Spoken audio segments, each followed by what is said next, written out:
Oh, I'm a different breed. But now I'm washing it down with water. Oh my goodness. Dang it, I left that in the freezer. That's crazy. Oh my goodness, that's what I play. Mm-hmm. That's cute.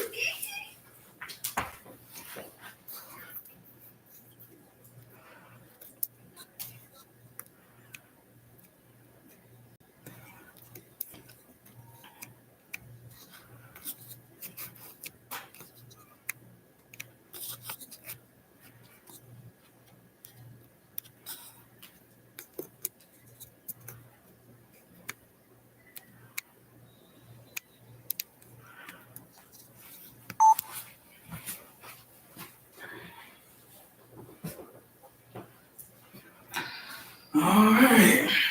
So. So. Oh shit! It's still too bright. A little bit. Ah, just a little bit. Just a little bit.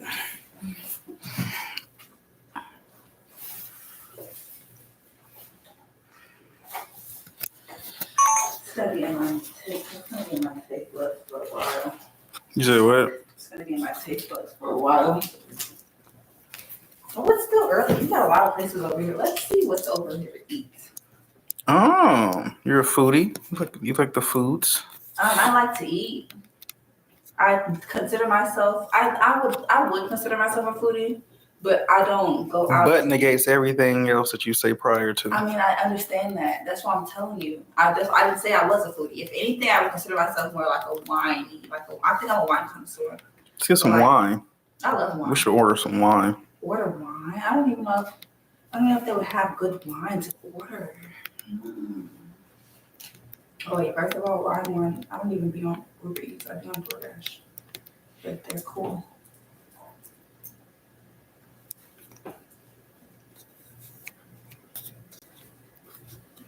No, I'm not in fucking Decatur anymore. 1029 West. No. Oh, actually, why not just put the address in that you gave me, Darlene? Duh. Maybe. Not too much. Maybe. I'm having the maybe, baby. Myself, okay. You don't gotta do too much. I already came to that decision. Sometimes you gotta need a little extra nudge. No, thank you. No, thank you. No, thank you. Actually. So you like to be the one who's like, and so you have to break your fourth wall. Be like, you know what? Okay. Instead of somebody else coming in and being like, you should. Well, no, here's the thing. I had already said that. I had already said, you know what, you should. So following up is too much. Following right behind you, like you probably should. Well, no, it's not too much because those are things that are reassurance, but just in case you don't, just so that you, just to throw you off. Just to throw you off. Yeah, just to throw you off. That's the plot. Yes.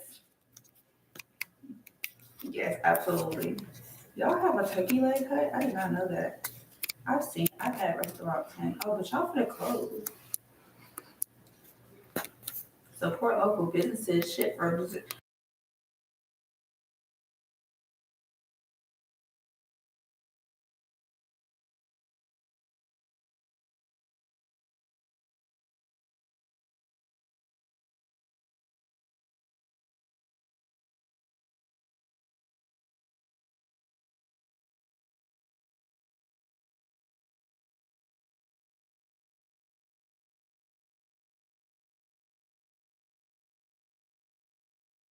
something's gonna make me full. I don't want no goddamn wings. I eat wings all the time.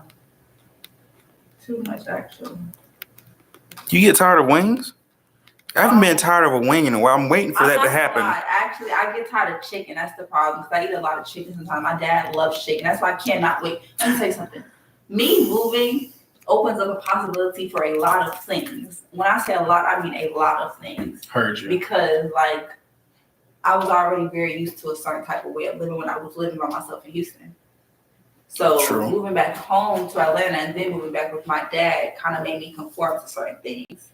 So I kid you not, like, I'll be lucky if I don't damn near go back fucking pescatarian when I'm living with myself. I mean, that'd be a good cleanse for you. It would be. No cap, it would be.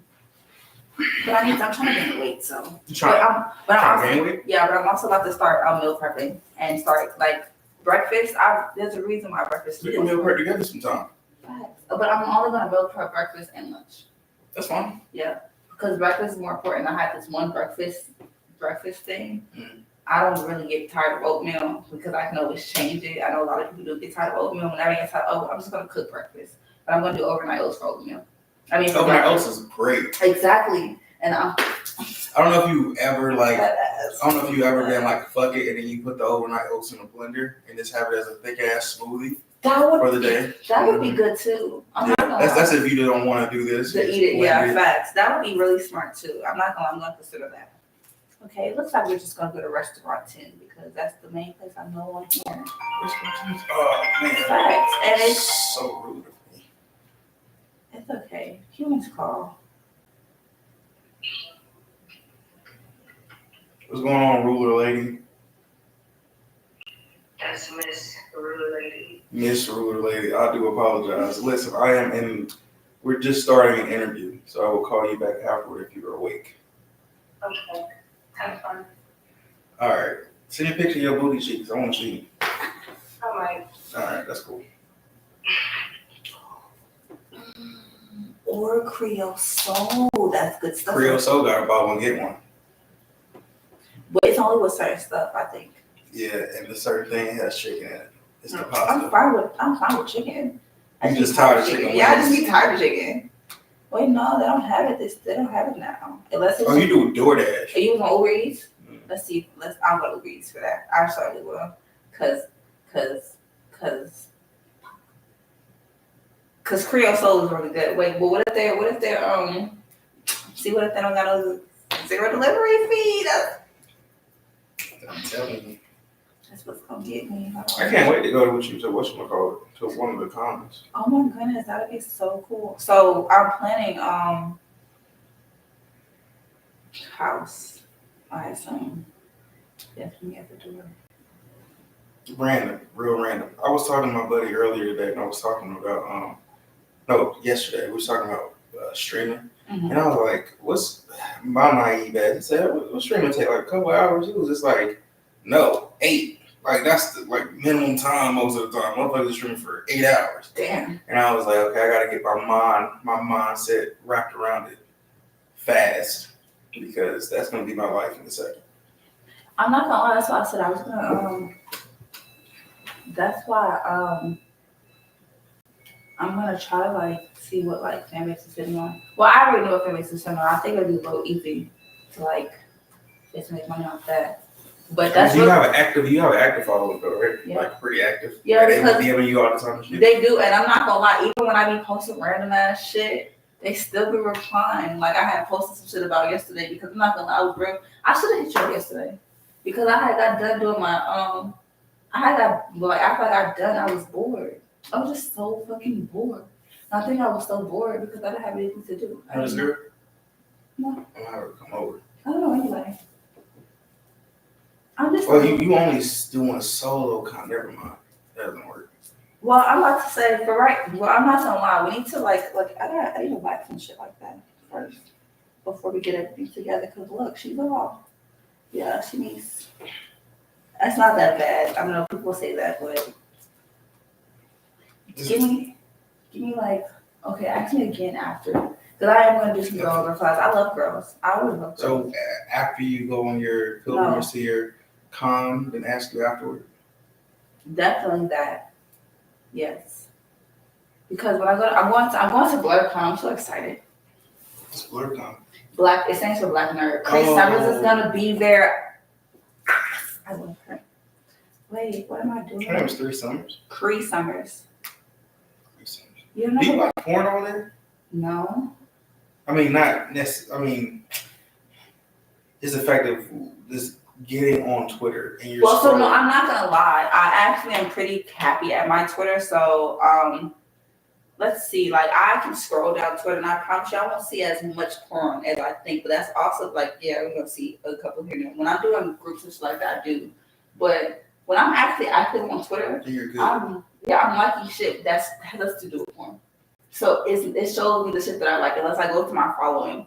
Like, or it'll show me like some of my like mutuals that are saying shit but not really doing too much. Like, look, I just scrolled again. That was the first time again I seen porn besides the last person. The last person was somebody I know. Like, it's not as often. I'll see like funny shit like that, but I do like that. But I will say, I think that's because I have so many followers now. True. Because when I first started this site, this one, I definitely had to go on my other Twitter to not see so much porn. That shit starts to get to you a little bit. But so nice the thing, I'm not gonna lie. The more I do it, the more I realize some of this shit is not appealing. Some of it, a lot of it. A lot of it is not appealing. So it's very vague. It's very boo. So it does something for myself. Zero delivery fee. Ah. Okay, what does it say? 20% off, $5. And $5 for every, but no, it doesn't. It's something half off, right? Oh. No. You gotta go to the BOGOs. I'm good at the BOGO. I ain't gonna help you. What is a fucking BOGO? Wow. But where you see that at? On you talking about on like?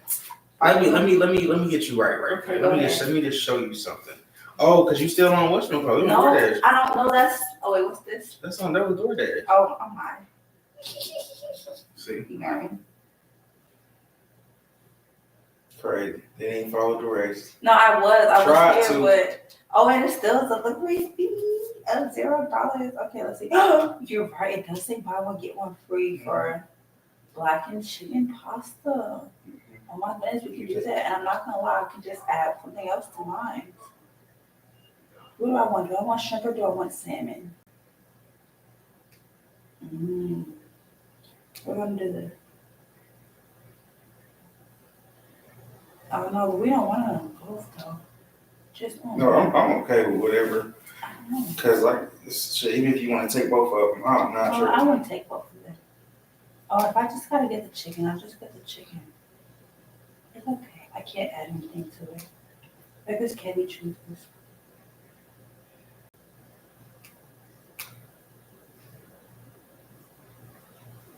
Let's see what we're looking at. That's not bad at all. Wow. Like, I love that for me. But I can't add anything to like one. No. Yeah, I think the BOGO goes away. Yeah. Bad shit. I just have to. That's fine. You gotta fuck it. Fuck it. I don't. Fuck it. You tell me I'm saving $25? I love that for me. Thank you. Yes, you can. I will send you all the BOGOs that I find because that's what me and my homie do, like on a consistent basis. We just do. It's something about it. We try to maximize feeding as many people as possible. And I fucking put $25 on Uber because it wasn't using my Apple Pay earlier, so it's not even gonna take my Uber money. It's gonna take. Well, it is taking the money because I put the money on. I know, but it still feels like. Yeah, that's girl math. I don't know if you do that too, but that's girl math right there. It's great stuff. No, it's consumer math, honestly. It's almost like when you order a package and it shows up and you're still just as happy, like somebody got it for you. But I'm not gonna lie, that's the same way I feel with cash. Like when I spend my cash before I spend money on my card, I feel like I'm really not spending anything. Even though I don't have no more cash anymore, but it's like fuck it. Y'all keep talking about I seem far away from this address stuff. Fuck up. Bim's liquor store. Ooh. I can do that for it's $0 delivery free. Let me see if they have.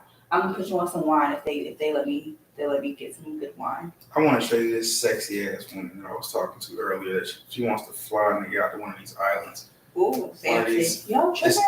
It's near St. Martin. It's called I know which is Mont. I know. It's like Monster or Monster. I know. Yeah, I'm like what? But the thing is, I'm actually gonna go there to journal. I'm gonna do the journalist thing out there, and then we're gonna shoot porn. But I told her I was like, let's go through the whole litany of stuff, like all the wholesome things, doing the interviews. Yeah, I got a fucking wine in this motherfucker. Blah, blah, blah, blah, blah. Wait, are you recording now? We're just live and we're recording. Hi guys. This ass, so it's cool. I'm Lily. Well, I'm really Lena, but we're not gonna get into it just yet. We just kind of vibing. What's this thing? Well, where is it from though? That's my main thing. Where is the wine from? Let me taste it. When you get into like wine, so you got a North Coast. Fuck no, that sounds like California. I want nothing American. No, thank you. Yep, California wine, California wine.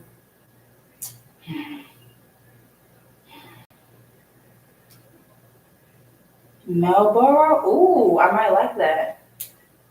I might do that. Oh wait, but it's not a corkscrew. Okay. Ooh, but that's.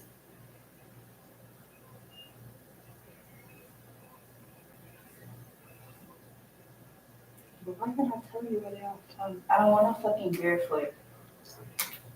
Oh, I had this kind actually. It's not bad. It tastes more like green apples than it does anything else. That's a cool picture. Hmm? That's a cool picture. Yeah. That is cool. Let me taste it. You know, the picture that you have, I swear I need to recreate that. I reposted that and I was like, one of my ass gets better, I'm gonna recreate this. And somebody's talking about, I thought it was you. That's cute. I was like, y'all be Go lying ahead. to me, but that's cute. The picture that you have, I think I said that too on your post. I very much feel like I said that. This one? I thought. No, it's you in it. It's something that I'm gonna recreate. It's go to your pictures. It's you and a girl and her fat ass, and she's very chocolate. She was. Oh yeah, this one. Yes, Let's do it. so cute. But I don't think my ass is that fat. You gon' all right. Bet. We gonna do the picture. That was so cute. Cause I'm making that a fucking whatchamacallit. I'm gonna make that a Wait, hold on. series. I'm actually really serious. I'm gonna go get some wine since we said it. Sandpoint, where is it from? I gotta look at the whole thing. I can't fucking see. Oh no, that says California. I don't like California wine. It's nasty. What type of do you drink wine? Mm-hmm. Alcoholic. What kind of wine do you drink? Or it don't really matter. You just It drink gotta be wine. the strongest one possible. So you don't know like the type of wine that you drink? I know the type of wines that I do like. I do like the dry red ones. Oh, you like red wine. Okay, see, I like. You like dessert wines? It's not necessarily dessert. I like white wine. I guess that might be dessert wine. I like white wine. I like white wine during the day. I like Sauvignon Blanc. But see, that's the thing. I feel like red wine is really more acquired. Like you have to drink it with a certain thing that you eat. That is a fact. Yeah, red wine goes not, well with steak. That's what I'm saying. I'm not drinking that shit all the time. Like white wine, you could just like sip on it. It's so classic. It's great stuff. Okay, hold on. I'm Go on. Sea Glass Sauvignon Blanc. I used to sell it actually in the We're just gonna get this time because I know what this tastes like. I'm gonna ask if I do orange chop. If they do, it's fine. I got one. Me too. I'm 26. I'm grown. For real? You grown? Yeah. Nigga, how old I'm are you? joking. I don't know. Oh, I'm 31. For real? Mm. I would have never guessed. How old are you? Maybe like my age, like 28, 29. That's fair. Yeah. That's fair. I don't know how I'm gonna look when I lose this fucking weight. It's okay. Nobody thinks I'm the age that I am. They think I'm younger. You know what? You look younger. You talk a lot. I do talk a lot. I can't help it. I just genuinely cannot help that I talk a lot. I'm trying so hard to work on it. I just don't know how to shut the fuck up. And when I do shut the fuck up, people look at me weird.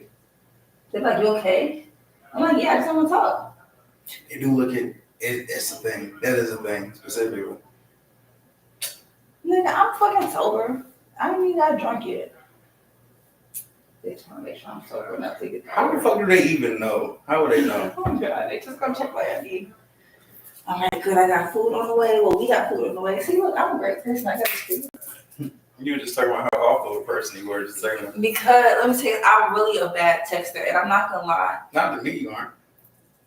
We don't text that much. You just straight up call me. I'm not gonna lie. I have this ex that I'm actually really cool with, but he used to get mad because I wouldn't text him back either. And I tried to tell him like, my friend, I don't do this. I'm a bad texter. Texting gives me really bad anxiety. Just call me. So he just called me. I text like somebody's dad for some reason. Nah, you text back. You text Barely, back. but we don't text that often. What I have think that's good. What have you been doing recently? Calling me. Yes, you dead ass call me. We text back because we was trying to get the fuck into. You see, That is true. I was spent. Wait a minute. Today, nah, that don't count. Monday, you just hit me. Nah, that's what I'm saying. Like, I'm not like. Maybe I'm a terrible texter to a point to where you feel like a decent texter. So we might equally be terrible texters.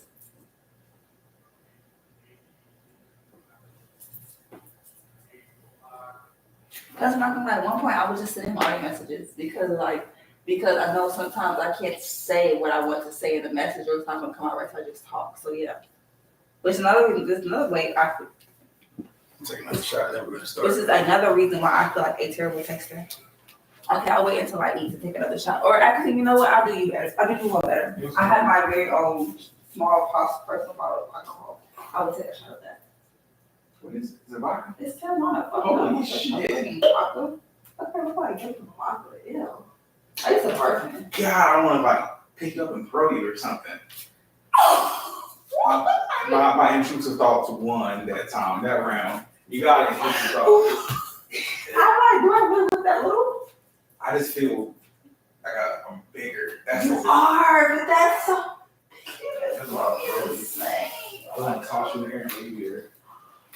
Just to like. That's not cool. Just to throw it out. Just to show dominance.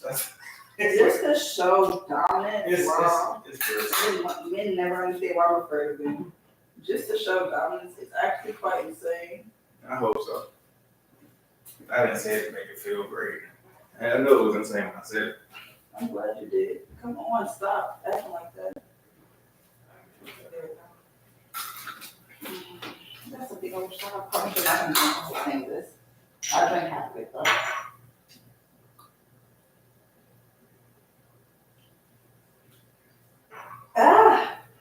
That's just so disgusting. Alcohol. I can't wait till the wine gets here so I can be classy. Probably gonna start drinking soon. All right, we got some good 20-minute fillers and start talking. We shower. Oh shit. So how are you? I'm well today. Actually, yeah, I'm having a great day today. What's your name? I am. You are my real name? What you want to give me? Okay, I'm Lena. That's my main nickname. Everybody calls me. Well, most people call me Lily, but I go by a couple of names actually. What are they? People used to call me Perk from one of my really old Instagrams that Sally hacked. Now I go by Lily for content. Unicorn. I think that's it. Gaia. Yeah, that's a name that I used to go by. Cause I used to do a lot of poetry. Yeah. When I was in college, I lived a whole life. I lived a whole different life in college and whatnot. I was an athlete. I was a fluid with everything. So I'm still the exact same person. I'm just like sexy now. Even in high school and back then, like, did you have different phases, or were you kind of the same up until college? Honestly, I feel like I'm still some of the same. Even after college, I just feel like it elevated. Like, I was Lena in high school. Well, before high school, I was just like my real name. My real name was Darlene. That's neither here nor there. It's just old. That's why I don't like telling people that. But yeah, like the young me was Darlene. High school, that's when I became Lena. And then it kind of took its own personality in college. But I also kind of like made like Gaia Lee and Perk in college. Because Gaia Lee was the poetry me. Perk was like my social media presence. And then Lena was just, student athlete, just regular me. And then Lily came about after college because that's what I kind of made my sex work name as under. But Lily has been around for a long time. There just wasn't a lot of people call me Lily. Like, more people call me Lily now than they ever have. Most people don't even know me by, some people don't even know me by Lena anymore. So it's kind of weird. They're pretty high. Thanks. So, did you come up with all these names, or did people give them to you? Actually, mostly, well, for Lena and Lily, somebody gave that to me. I came up with Gaia Lee, and I came up with Rarity Perk because that's my Instagram name. Gaia Lee is because I'm very earthy, and Gaia means earth, and Darlene, Lena, Lele. So yeah, so and it was like a play on words because Gaia sounds like if you say it fast, it sounds like golly or godly. Yeah, Gaia Lee, I'm so yeah. phonetically. Yeah, I mean not quite, but you know, if you kind of like, it's very similar. I understand. My name is Sadiq, right? But my sister, since my dad's name is Sadiq, I'm little Sadiq. They say it's little Sadiq, and then my sister said it so fast, I was Lucy. She started calling me Lucy. Got you. So yeah. Yes, I understand. Rarity Perk is just, I love unicorns. And it's ironic because if I didn't associate my actual business with unicorns, I would probably have made sex work on unicorns. But I can't do both. I try not to mix my hair business with sex work because the niggas start thinking they can get retwists for pussy, and we don't want that. So yeah, so Rarity Purpose came from because I really like unicorns. Rarity is one of the unicorns of My Little Pony. Yeah. So that's where that name came from, and because I had that Instagram for so long, people would just call me Perp if they didn't know my name, and it kind of just stuck. So I got a couple people that know me that maybe knew me from Perp, but now know me for real. So like call me Lena or Lily, but Perp was always there. So yeah. But now I don't know if she's gonna wiggle away because of my Instagram. That might have like surpassed now. Well, the thing with the people who have known you and you know how you grow, those names they don't necessarily go anywhere. And now I'm sitting here thinking, what would I like to call you? It's crazy because in my phone, every time I look at your number, I'm like, what name do I give this lady? It's the audacity of me to be like, I want to name her something else. I didn't like immediately save you as Lily in my phone. I didn't save you as, even when it pops up, what's your name? It didn't save as nothing. Like so it's just like a call ID. The crazy thing is call ID is nowhere near my name. That's not even under my name at all. So if it's definitely call ID, you're probably looking at it every time like, what the fuck is this? Not necessary. I know who it is, right? So it doesn't come up with what I don't want you to call me. So I can no, I want you to now okay, I will. FaceTime it don't matter. It don't matter. Okay, not FaceTime, please FaceTime.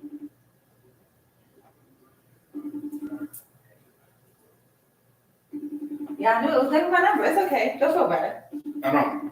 I know. Why is it coming up like this now? Because sometimes it'll give you something. So yeah, my mom name or something. But I typically like to give names to people, honestly. That's understandable. Do I have any like? I have a couple of like personal names. Like college, I had a couple of people that called me Lean Bean or Lean. I never like to be called Lean though, because Lean, like well, you are Lean. I mean, yeah, but here's the thing. Okay, so I don't. For one, I have, which is a different story for a different day, but I've always had some very like fine insecurity with me being very small or skinny, especially now because I can gain weight with very, very little. So I didn't like that. And then also like when I was in fucking middle school, niggas really used to drink lean. Like I kid you not, I was on a bus with niggas with big ass crush bottles putting fucking like cough syrup in middle school. Like we're in fucking 7th and 8th grade. Yeah. Yeah, so I did not. Did they ever offer it to you? I'm a very curious person. Like, I'll be honest, if curiosity killed the cat, I was the cat that it killed. Tell me about that. Okay, so it's like, okay, so I have terrible taste in men. That's neither here nor there, right? I said this to say I've been around a couple of like hood niggas that do shit that I'm supposed to do. And every once in a while, if I be around there, like fleas, I want to sit there, I just want to taste it. But again, like I've actually dealt with a nigga that literally told me like, don't get into the habit of that because that's how you end up getting stuck on it. Like, but I'm not gonna lie, I genuinely don't think I would be stuck on any type of drugs. I like to smoke, but I can't even smoke too much because when I feel like I'm too high, I don't like the way it feels. But I know that I like to be high. So I tell you all the time, I would prefer to smoke with myself unless I smoke with my friends. Because I can kind of control it. I don't like to be too high. Like there's a difference between being a fiend and an addict. I believe it. I don't think I'm a fiend. I might be an addict. So check this out though. Mm-hmm. With a fiend, you might have a stretch where you're just doing something because it's like and then it goes away as fast as it can. With an addict, it's a very slow thing. It's like before you know it, damn, I'm drinking a bottle a day. I'm doing this a day. Like, this is a lot I'm doing per day. But see, that's the thing. It's the opposite with me. When I was in college, because a lot of my college experience, I was lonely. Opposite like that. If I see myself in bad habits, I will slow it down so it won't become a bad habit. Like, I know for a fact I can stop smoking because I do it. I take a tolerance break like at least once a year. Just because when I feel like I'm smoking too much and I realize like I genuinely like to be high. I don't know why. I just like to be high. Now I know I have ADHD, I have bad anxiety, so sometimes it just works for me. At the same time, I'm a very functional high. But I think I'm a very functional high because I really borderline think I'm autistic. Like, I know I have ADHD, and the school me has taught me that ADHD and autism are very closely related. So I just think I'm really high functional autistic. I think weed helps. Now again, this is all my opinion, so I could just be making this shit up. But at the same time, how many other drugs help your ADHD? I imagine the uppers do from time to time. Kind of, I'm not gonna lie, I'm not very familiar with drugs besides like the main drug that we do, and I don't even do them often. I don't like to drink that often. I'm more of a whiner, like a wine girl. Now, I'm not gonna lie, I can go through a bottle of wine and then I can't.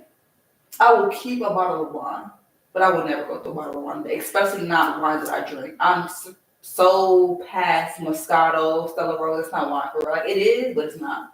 I like the way that wine makes me feel. It makes me feel sexy. So I go through maybe like 2 glasses a day for real, but probably not even a day because I do hair. I'm always busy and I like to keep myself busy. I don't like pills. Like, I don't like pills at all. I've done very little pills. Like, I've done ecstasy before. Have I taken any other pill? I've never experienced Xanax or nothing like that, so I don't know what that feels like. I've never really taken a perk, but I was fucking with a nigga that liked perks, but he claimed he used to take them just for sleep. I don't fucking know. But however, when I was living in Houston, I would come down here to like visit him and shit like that, see my dad. The nigga always put us to the fucking hotel room with perk. So nigga used to take perks. And one time he gave me a very small piece. Like he used to break them in half, right? So he wouldn't even take a whole thing. He took the half piece and broke that in half and literally gave me like a crumb because he was like, I know for a fact that like, and all I know that shit made me really horny. But I would never. I'm scared of pills. Like, I'm not gonna lie, and I like shrooms. I do like shrooms. I can't take shrooms often because it gives me more of a high. I like the high that shrooms give me because I feel like it makes me react as if I didn't have all the issues that I had. Like, my anxiety is bad, but initially I'm a very outgoing person. So if I'm on shrooms, I don't give. There's no anxiety. I'm like, hi, how you doing? Like, what you doing? Like, hi. I see that your personality is already like that. Yeah, I think your favorite drug, if I may say so, is connecting and speaking. I think that's your favorite drug. Yes, I do get a lot of dopamine out of like talking to people and like helping people. That's probably why my discernment is so bad. OMG. I've been trying to figure that out for like a couple of days now. I've been having epiphanies. Epiphanies are nice, aren't they? They are. Like they're facts. They're good stuff. So with you mentioned your high anxiety. Yeah, has it been like that since you were a child? Yes. I think it got worse. As I kind of started to figure out what anxiety was, because then it was like, oh, yeah, that really does bother me. And I will say, the older I get, because anxiety is just like the technical definition is fear of future. The fear of future? Yeah, the fear of the future. So depression lies in the fear of the past or living in the past, and anxiety deals with the like living or like too worried about the future, like what's going to happen next. You're anxious. I don't technically know what I'd be so anxious about, but I do realize I have really bad anxiety because like my nerves. Twice in the past year, and I'm saying the past year because I don't be around a lot of people, but I was hanging out with somebody, 2 different people. And that's why I bring it up. Both of them like laid on me, and it was like, why is your heart beating so fast? And I'm like, I don't know, I'm always nervous. Like, I can't help it. My coach just tell me I know how to relax. I don't. I'm trying. I be trying to work on it.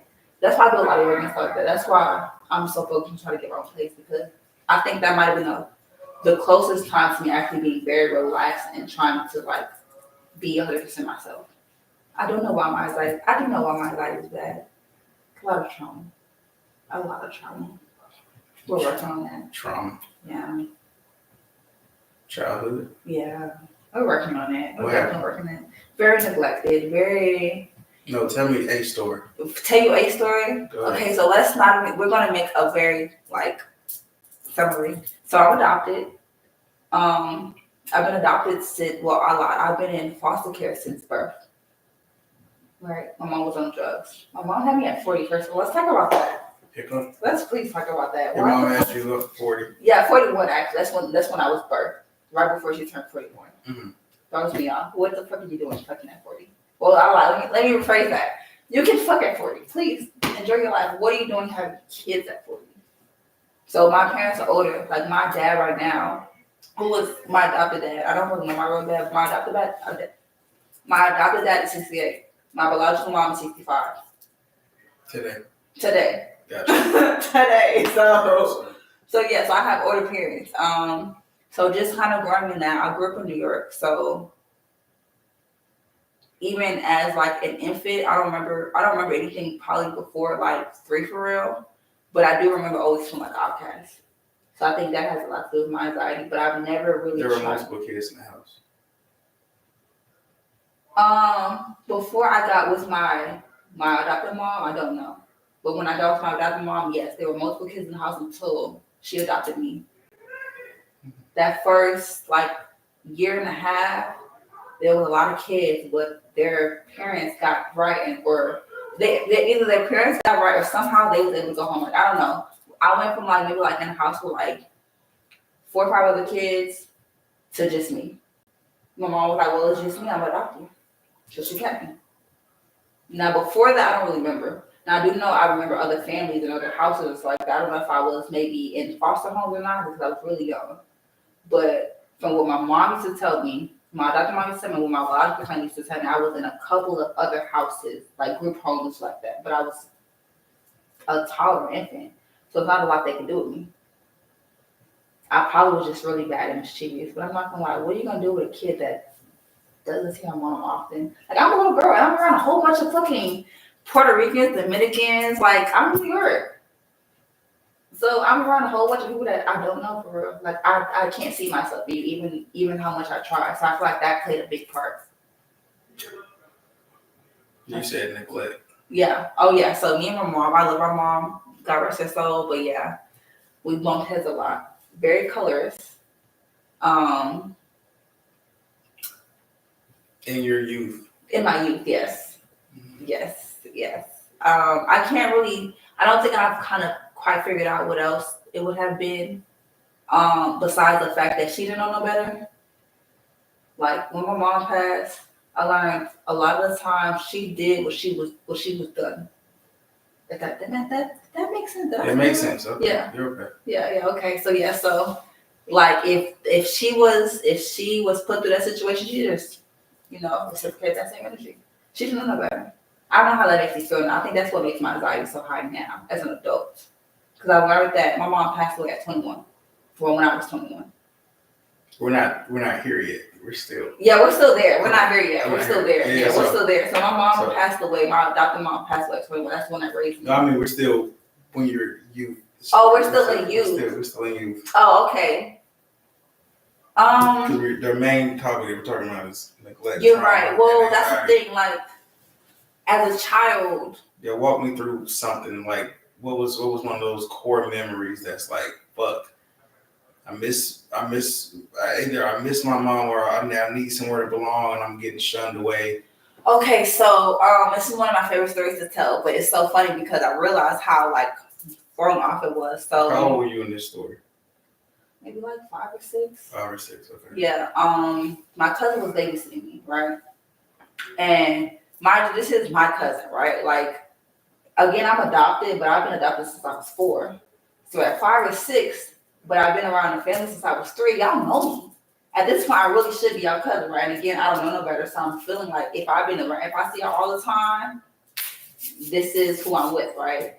He was babysitting me and some other girl that stayed in the project that we was living in. And I've always been very like to myself because I've always felt like an outcast. But I've also always liked the same things.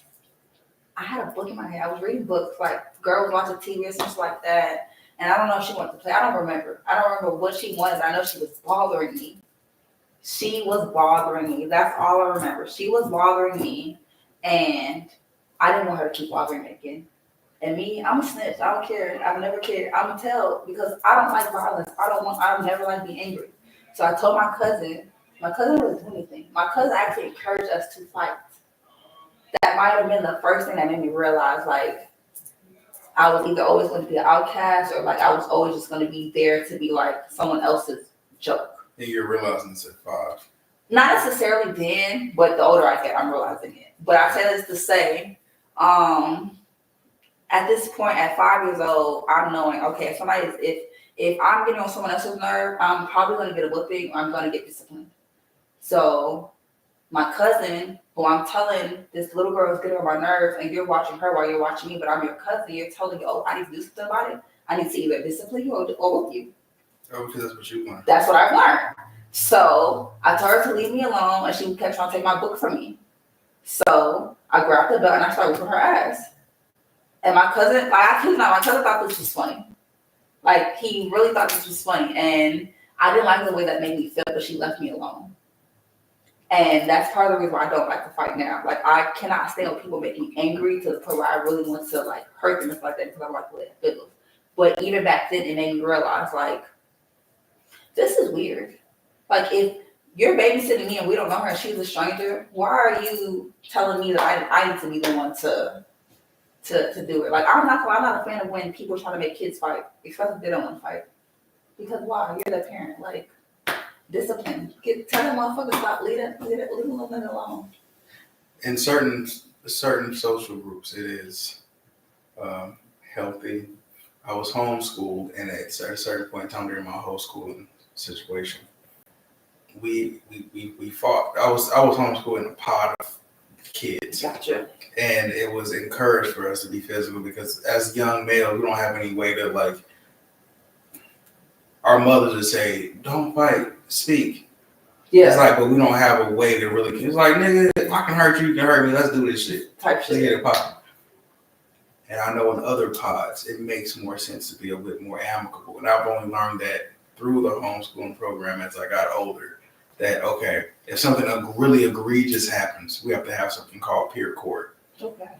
Where it sounds like mock trial type shit. But it's a situation in which the oldest person is the judge, and then the people who made some type of egregious, a really bad mistake, they have to get other students to represent them. Like it'd be really cool. Like a court, gotcha. And then the oldest kid be like, okay, this is what's going on. This is what you have to do. You can't come back for a couple of days. You have to write this 20-page essay. It'll be something like that. Okay. But that's how we handled it speaking wise. But it was a very, you're in charge. What you about to do? Gotcha. All the adults look at you. What you about to do? Gotcha. I also will say one thing it's one thing I do, well, not vaguely, but one thing I very much do remember. So how old were you at this time? I mean, what you about to say? I'm about to talk about my ADHD. Yeah, how old were you? I probably didn't realize it until I moved to Georgia, which was when I was like 11. But I'm gonna talk about like when I was actually in New York with the ADHD. Gotcha. My mom wasn't very familiar with ADHD, and I will say that's another one I feel like I was neglected. I don't know how to ride a bike. I had never been swimming or to a pool.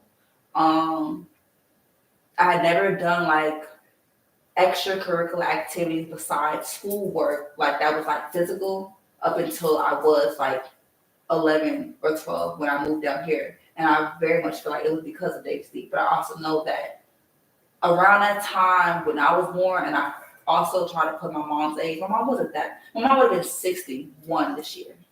So she wasn't like, she was pretty close to like older, like how my biological mom and my adopted mom, my adopted dad is in age, like already in their 60s, but she was just a little bit, you know, younger than them.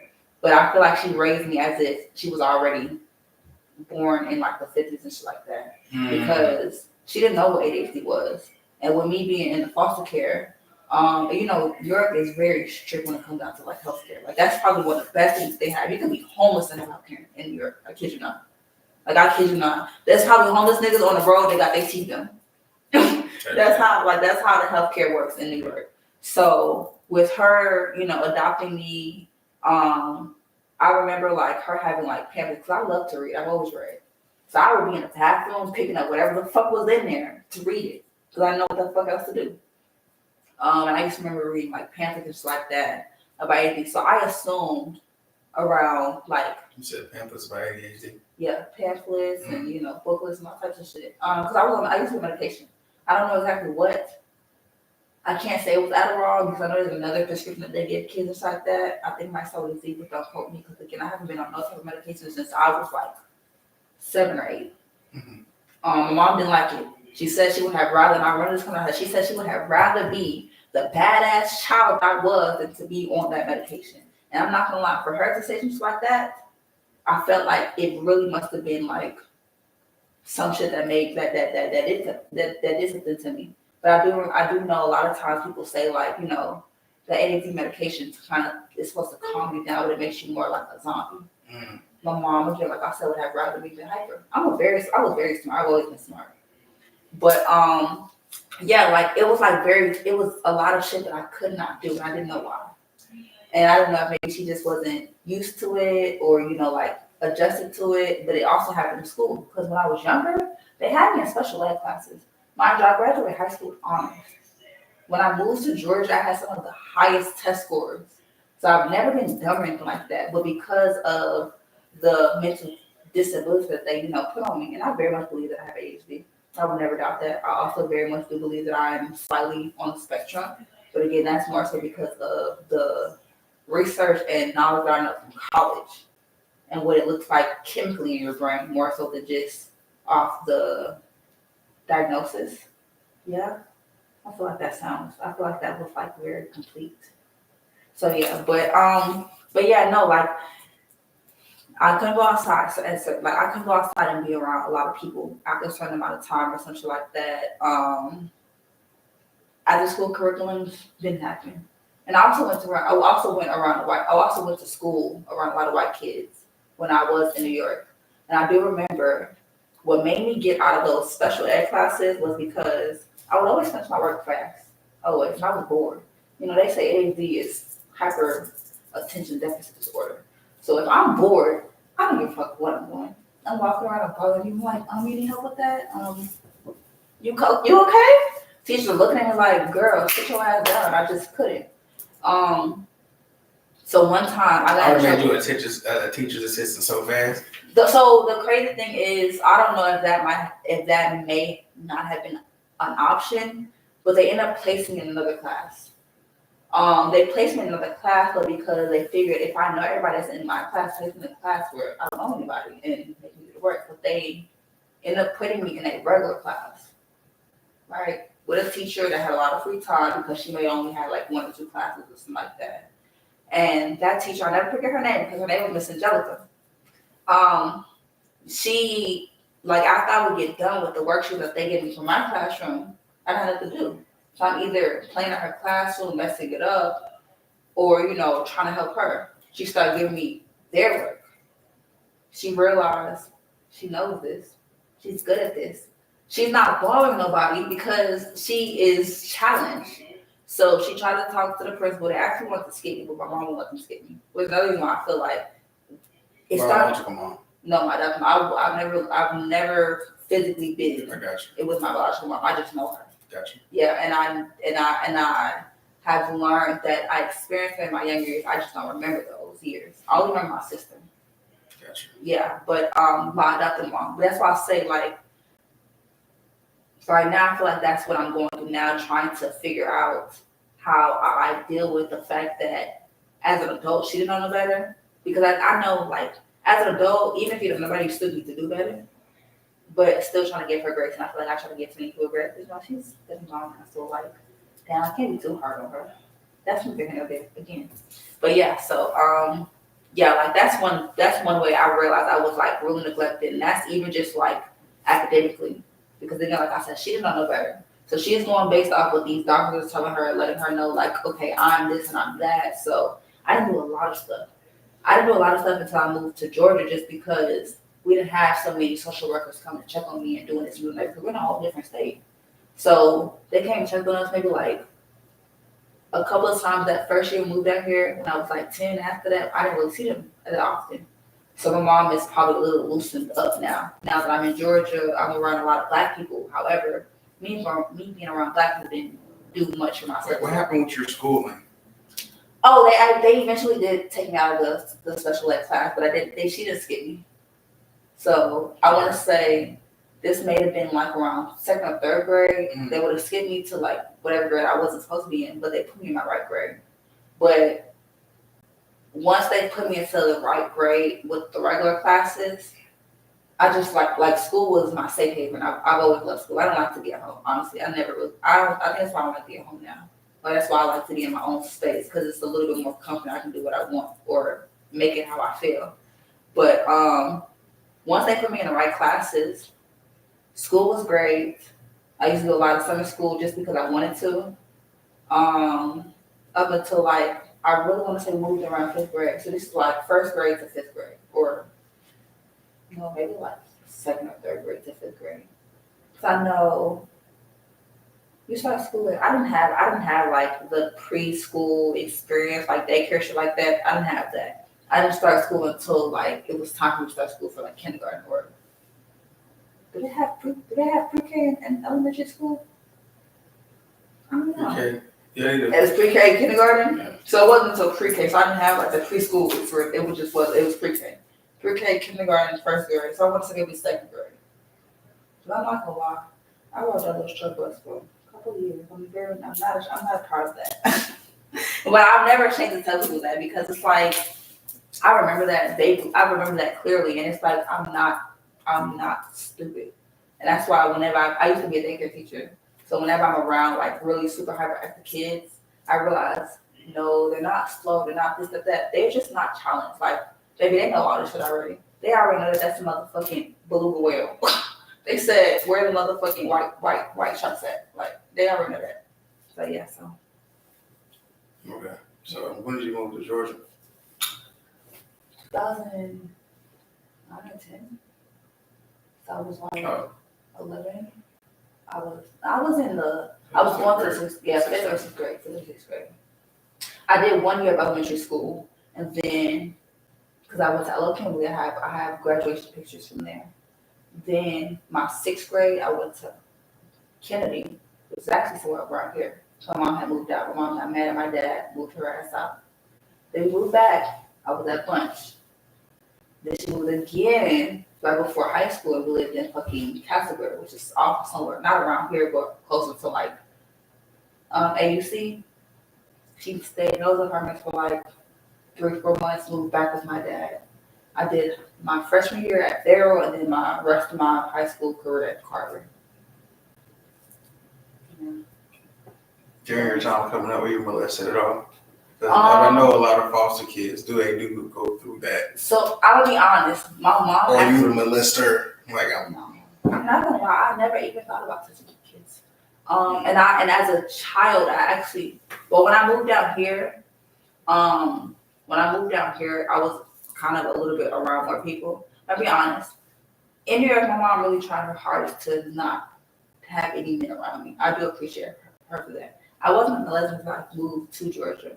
And yeah, but ironically, it was still someone that was closer to my mom. Not necessarily. It was one of her, so you know how like you got friends, you have friends for so long that that's your sister type shit, like that's how I am. Type shit, yeah. So yeah, so her best friend had ended up following us to Georgia. So her husband, but come to find out, he had been doing that to all little like grandkids and shit like that. And I didn't tell my mom actually until I was 18. I didn't really know how to tell her because I very much had this image that I couldn't do anything right in my mom's eyes. So I felt like it was your fault. Yeah, and also my mom, I got in contact with around the age of 13, 14 is when I first got in contact with my biological mom and sister again. Because like I said, at this time I still don't remember me knowing my mom at my young age. I only know some pictures. Like I have pictures of her literally holding me and shit like that. Don't remember. So when I got in contact with my sister, she found me on Facebook. My mom had the same name. Don't ask me why. I hate that. I was educational. That's ghetto. Neither here nor there.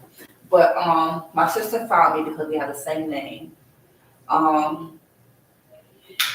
want to say my freshman year, right, going into high school, my mom allowed me to go to New York. I spent half the summer with my adopted family, the other half with my biological family.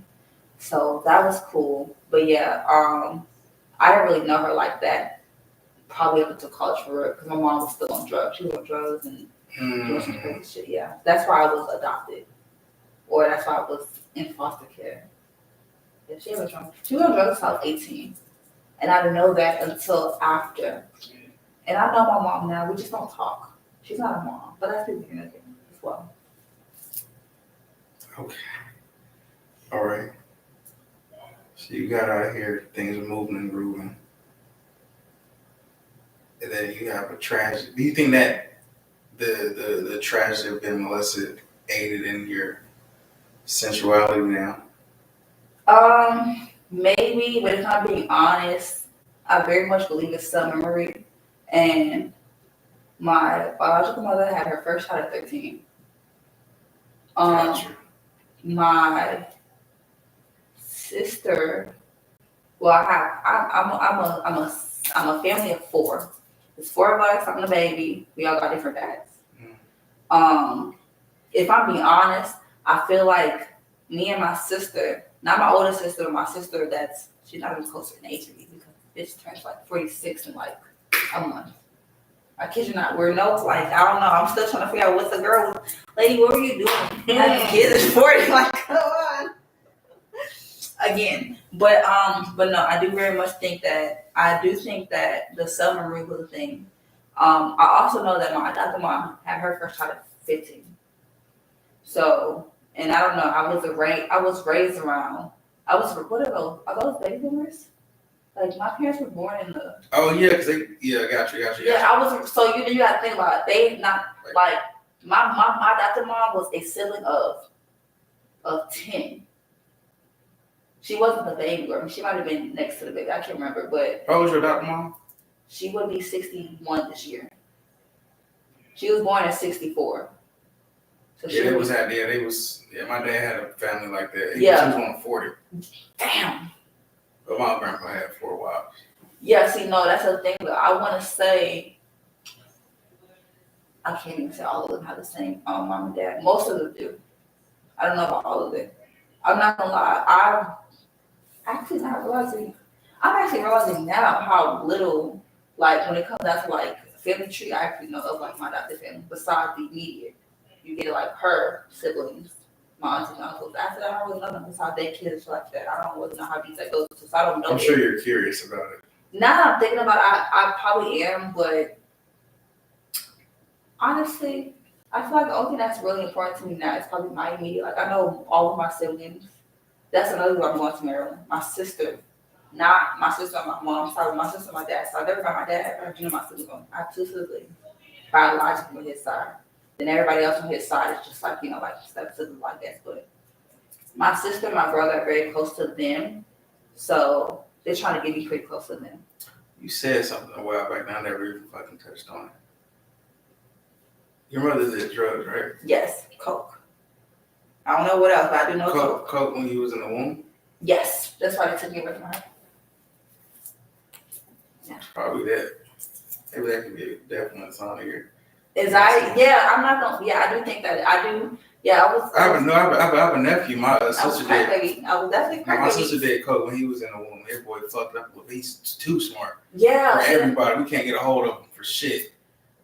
And I feel like that could be it too, because I'm not, like I said, the older I get, the more I realize my faults. I know I'm antsy, I know I'm this, I know I'm that, and I be trying to figure out ways to cope with it. I realized in high school I had a lot of discipline. I had times where I could do like try to be fast and shit like that, but I realized I only did fast shit or did fast shit for attention. I really craved my mom's attention, which is why. Well, no, let me not say this. This is why. That's part of the reason why I like girls. I'm not gonna lie. That's me liking women is very trauma based. I've already come through that realization in my head. Yeah, tell me about that. Okay, so walk me through the whole you liking women. Okay, got you. So I don't know if I was left in a hospital, my mom just couldn't take me. However, I do know that me and my mom never departed the hospital together. So biologically, your mother is the first thing that you're attached to. As an infant, if I don't even have that type of attachment, imagine what type of abandonment issues I'm already dealing with at an infant age. I put that together with the experience and the knowledge that I know. I'm a psych major, so I love psychology, I love the brain, so thinking about that cell memory as well. I might not remember that physically, but we only touch a very small basis of our brains for real. So there's something in me that knows that I never went home with my mom. I never got to feel that physical touch. I never got to, bond, titty milk, all that bullshit. You feel me? Well, it's not bullshit, but I know all that. You feel me? And then I was blessed with another mother. And I didn't know no better. I didn't know that my adopted mom was still trying to learn to be a mom. So all I know is that she's my mom. You're the one that's taking care of me. I see you every day. You're making sure I'm bathed, I'm fed, I'm clothed, I'm going to school. So as a child, we have unconditional love, regardless of the neglect, the colorism, the disassociation, regardless of all of that. So I've always craved that, always. And I've realized that at a young age, because I had a best friend. Remember her name? I just said her name because I got her name. Her name was Destiny. Her name Destiny. So yeah, me and her, we used to do very mischievous things at very young ages. And I don't know if it's just because we were girls like that. We were always close in proximity, and it didn't feel wrong. Like it didn't feel awkward. Like you got the same body parts I have. You get it? Maybe that's okay. You get it? Your mom was really close to you. My mom was always at work and stuff like that. But so I have a really I have attachment issues and abandonment issues. We're working on that too. I need therapy if I'm being honest, but I'm doing pretty good without it. Again, you thinking of there. Let's not talk about that, guys. Okay. Anyways, but yeah, so I realized that mostly just because my relationship with men is completely different from my relationship with women. Like completely different. I tend to hold on to women, like clingy. Men, you got maybe 1 or 2 times to kind of make me mad. I'm like, yeah, you can go. Like that's cool. Like, all right, not really matter. But I also know that it comes from the relationship my mom had with men, not mine. I don't know what relationship she had with me, but my adopted mom. She already didn't have a lot of men around me, and then. Even with my dad, I just told you, we left twice. And I mean, when we left, I don't mean we just left. We got a hotel. No, that bitch packed the fuck up. She got a house the first time. And we stayed in the house for about a year. I don't know how the fuck she got out of that housing.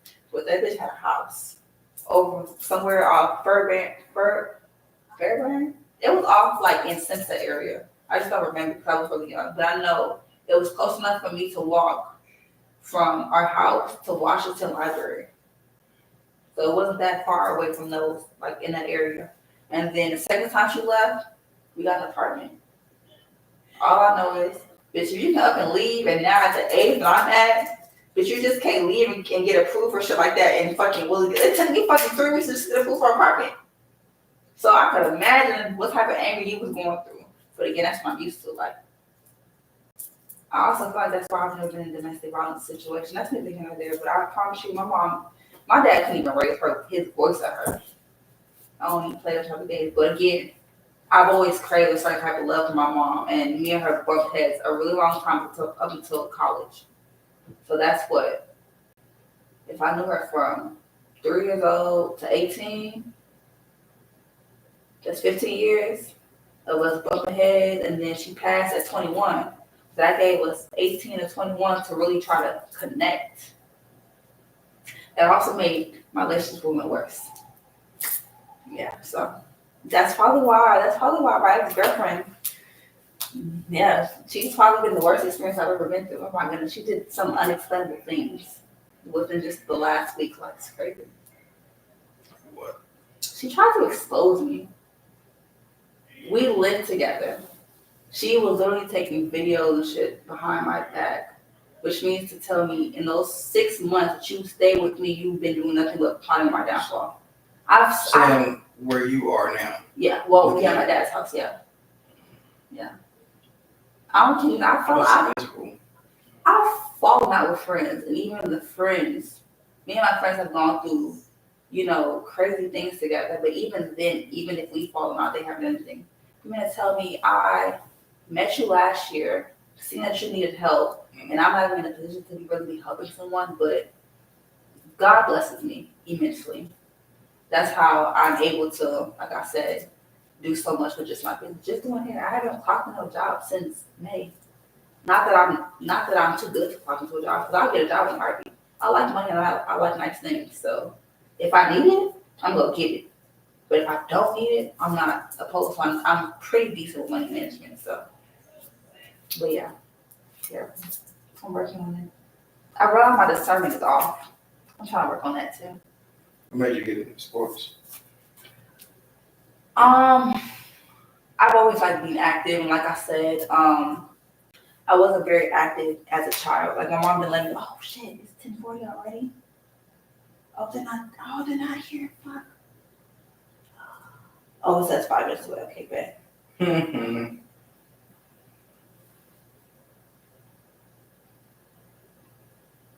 Are they both? Is she bringing both?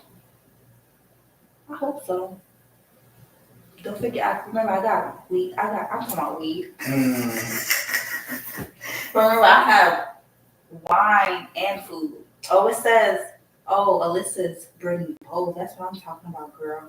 Period. And I love girls. Girl drivers and shit like that. Like riders, like. You like them? Yeah, they do good stuff. They know how to shop. Well, not necessarily like for DoorDash and like that, but we have to pick up one. So that means she's not gonna go in there and not get what the fuck I asked for. My type of bitch.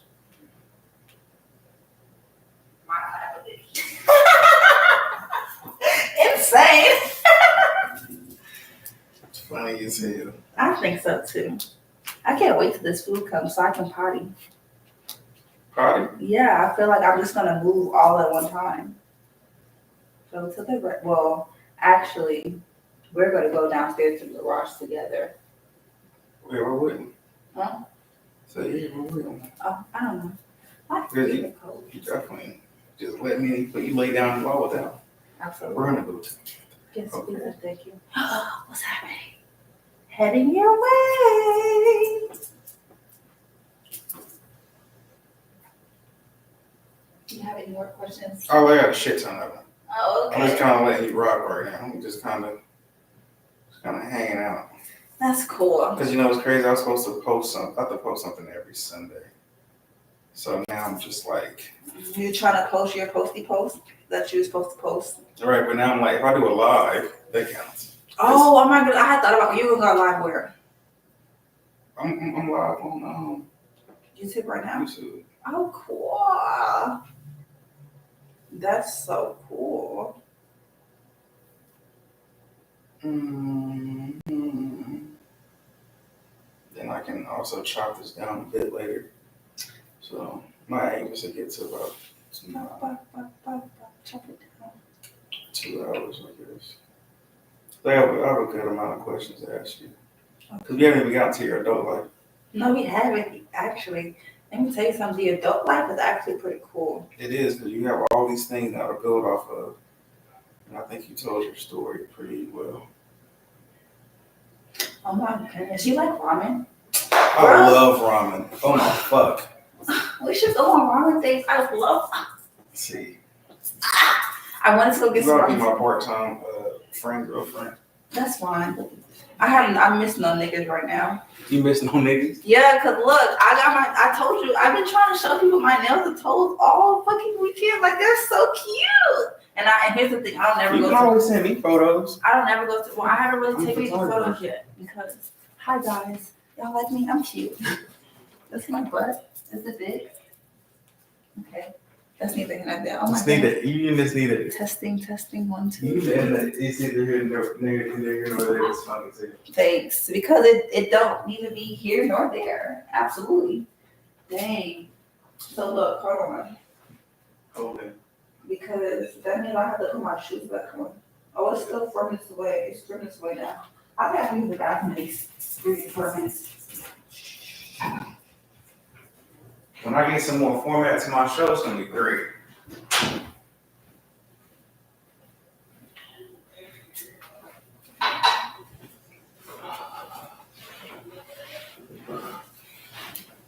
I'm glad you guys have showed up, even in the capacity that you have been. Yeah, I want to do interviews with people about their lives. I think it'll get more interesting as it comes along.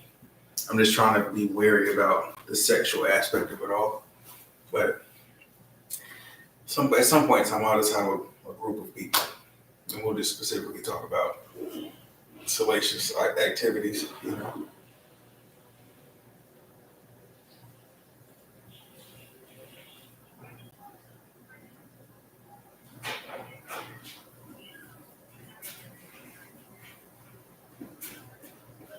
Right, why just sit back down? We're gonna have to go downstairs. Oh, yeah, true. I was looking at the review of the live for a second, and I saw my big print. And I was like, wow. Your what? I got a little chode. Not a big, but it's like, well, look at your booty cheeks. And my booty is so nice, isn't it? It is. Let me touch it. You can. Yeah, put it on. Now I have like layers on. Oh wait, they might Did you just flex this butt? No, I don't do anything right now.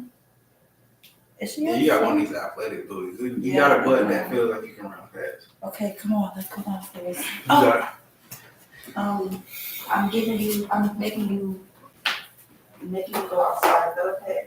Or that's not okay? That's fine, girl. It's really just because I want to put my shoes back on, but I will if I have to. Like women always do things that they have to. Hmm? Women always do things that they have to. Absolutely true.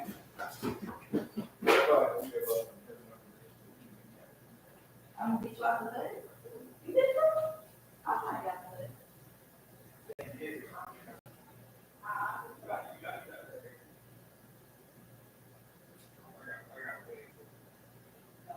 I don't have that. Wait, I'll stand on that forever. I don't have that.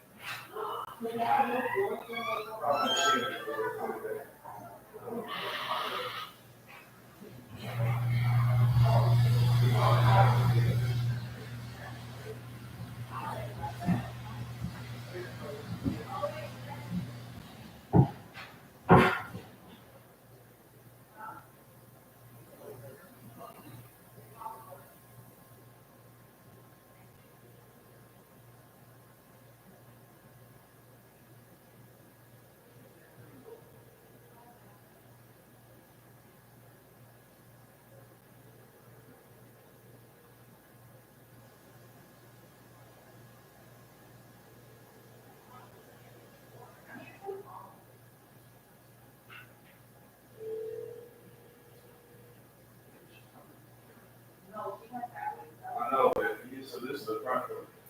So I'm wondering.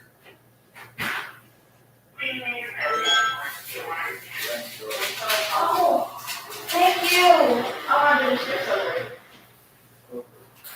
She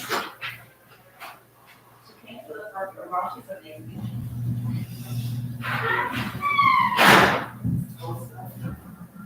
I like to go there. It's like It sleeps great when you're cold. sleeps great. It cuddles great.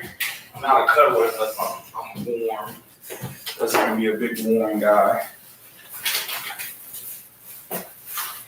Okay, so this is Sauvignon Blanc. This is cool. I had this one before. It's New Zealand, but again, it tastes. Now you can stay over there if you want. Okay, very much tastes like it tastes like green apples. But you know what? Ironically, I like green apples. Ironically? Yeah. What's the ironic part about liking apples? Because it tastes like green apples, and I really like green apples. The sour is the ironic. Yeah, I actually only eat green apples. I'm not a fan of the red or the yellow ones. They're too sweet, and I don't really like too sweet stuff. Have you ever been in a situation where something tasted too good and you just didn't want to finish it? No. No? I'm always gonna finish it. It tastes too good. Every time I'm in a situation where something tastes too good, I can't finish it. I gotta wait. I don't know or something smells too good and I get too close to it, it burns my nose. I don't like it. I don't have a sensory overload thing. See, I do have sensory overload, but it doesn't really work too well with taste. Honestly, it's more so with like smells. I think it's every sense. Well, it's taste and touch aren't really affected, but when I smell something, I get sensory overload. When I hear stuff, sounds definitely. My connectivity with people is like that too. I'll disconnect from you if I feel like it's a lot. Or it's like, or if I can't make you into an art piece that can just last so you know how I feel about you, I might step back a little bit. That might sound a little weird now that I think about it out loud. That's okay. Some things you don't know what it sounds like until you say it out loud. That's why I very much believe in, talking to yourself here and there. It's necessary. I have told somebody, I was like, if you're not enough of a story, I'll make you into one, and that's the scary part. If you're not enough of a story, then make it into a story. I will make you into a story, and that's where it gets scary because I'll start probing into whoever you are. I'll start pulling things out. Utensils? How ghetto of them. OMG. The photo with no utensils. Okay. I got an egg roll. Well, actually, buy one, get one free. I got two.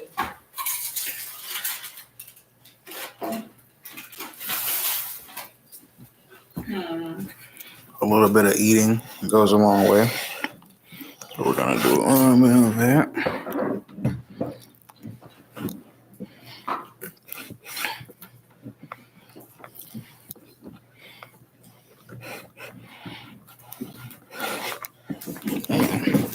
Lefty loosey, righty tighty. Okay.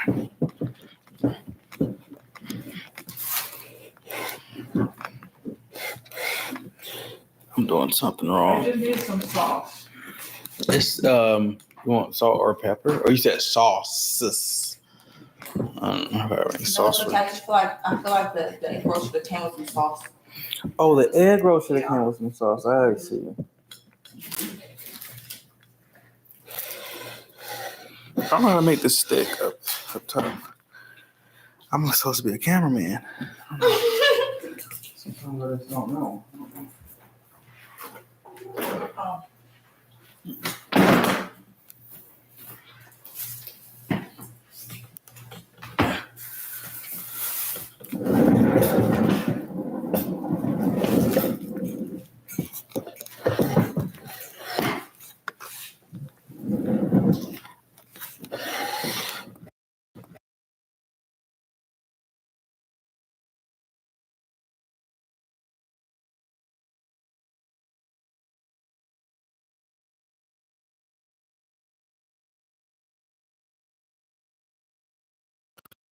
I was trying to see if we can convert this motherfucker into a mukbang or something. But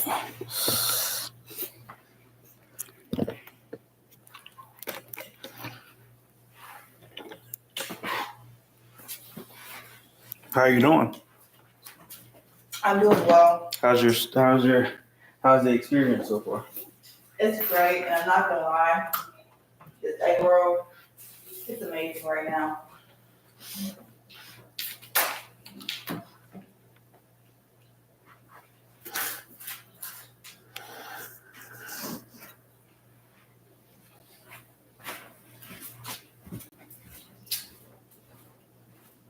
Well, you got yourself two of them.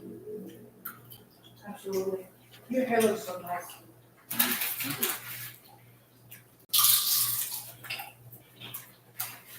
You know, I find myself not liking it. My hair. We have this wash. and it's like dry. It looks fake. It looks like it looks so fine and symmetrical. I'm like, what the? I thought it was supposed to have more something. Not more something. And the something is always. I'm thinking like, oh, it's supposed to have. I don't know what it's supposed to have, but my mom, when when I first had locks, and they were getting a little tiny bit long, she always asked me, "Sorry, did you do extensions or?" No, Mom. This is from my fucking scalp. They're just growing like this, I promise. They're growing like this. Like, wow, it's so unbelievable. And I think that probably got into my mind, so now I'm not believing it. That is like that long? Uh-uh. Or that is yours? It looks like it. Because, you know what? I do think not having edges is a generation curse. She don't have edges, but I mean, you're not, so you necessarily need edges. Generational curses in this. If there's a woman with no edges has a child, or if she has nieces and nephews, not gonna let her 10, she gonna pull them babies' edges out. One way or another, it may not be intentional, but I still think it's a generational curse in that. I feel that. If this little baby don't got edges, her auntie, somebody in her family don't got edges, they upset. So I think that's another thing. There's a lot of insecurity when it comes to hair. That I believe, because I know, so my mom, she had really thin hair. I have really, really thick hair. And that's the reason why I got into hair. She's always told me, when you want to have your own hair, you do whatever you want with your hair. When you want to have your own hair, you go do whatever you want with your hair. I used to cry. I didn't like my hair braided. Oh, damn, never mind. I do have to start low touch.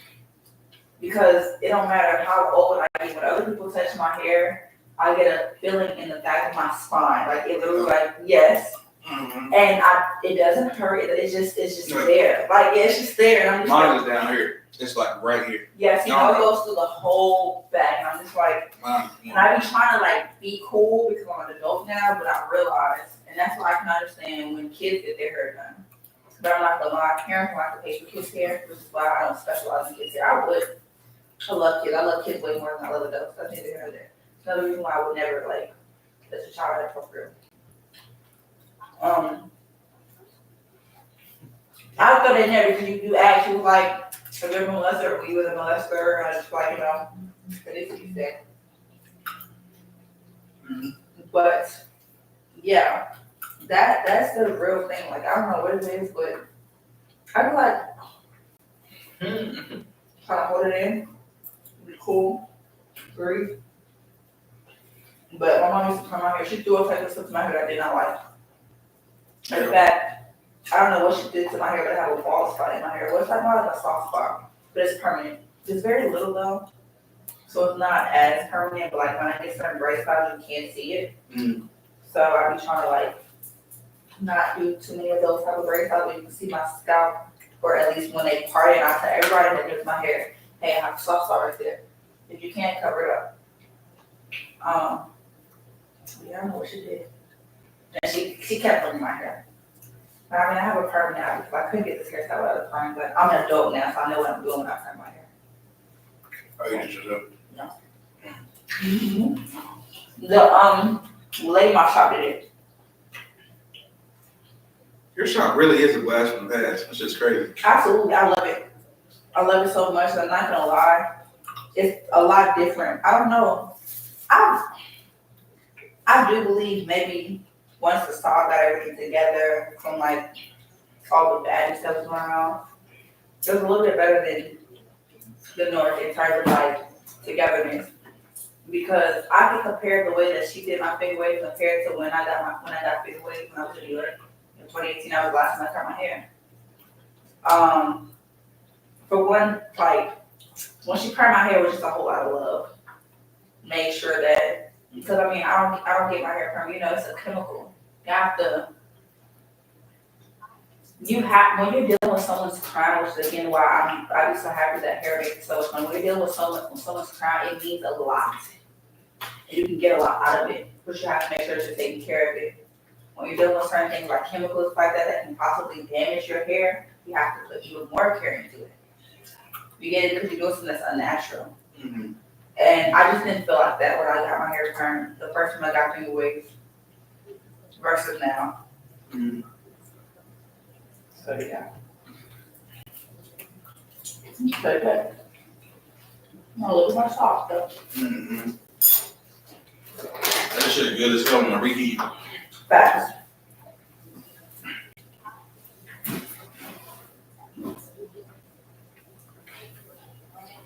I'm gonna make this. I got some leg quarters here. Make this shit. I'm gonna do it better. No, I'm gonna do it better. Yeah. I'm gonna bring you a ball. Absolutely. Since you looked out for you. Oh, that's so calm.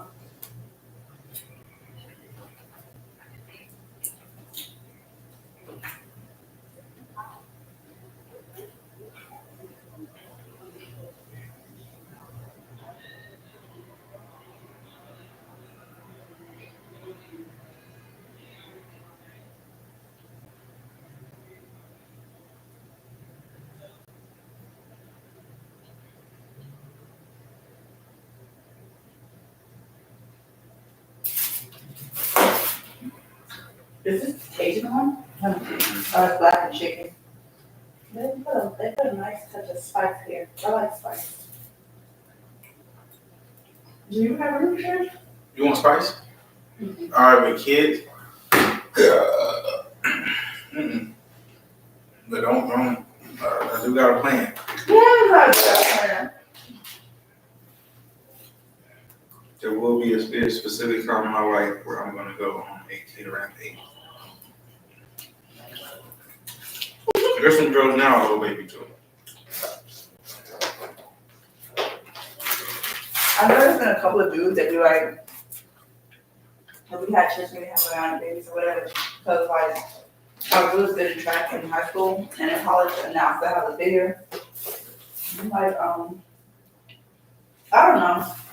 I don't think I want to have kids really badly, but I think I've been too traumatized, and I'm not gonna lie, I have kids, I have friends that are their moms, and I just sincerely do not believe in raising a child that I have with someone else by myself. I would adopt for that. Like, I do feel like once I hit like 36 and something like that, and I still have kids, I'll start adopting. 36 is late for a motherfucker. Exactly, that's why I'll start adopting. If I don't have no child by then I will adopt the child.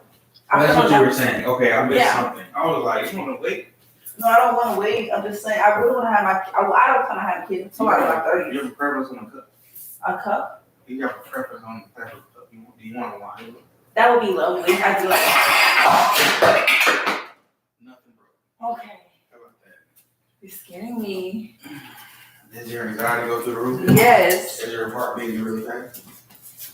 Let's see. Moderately fast? Almost is.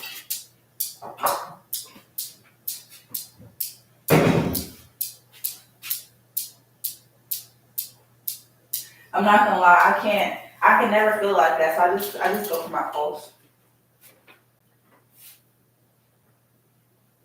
It's easier. I'm about the same speed. That's right All right, next conversation is nasty. there. It's nasty, okay. So hopefully we transmute the. Ooh, why? Try to get into the more salacious things. Well, quite frankly, because we're finished with this, we're gonna go do salacious things. So it's only appropriate.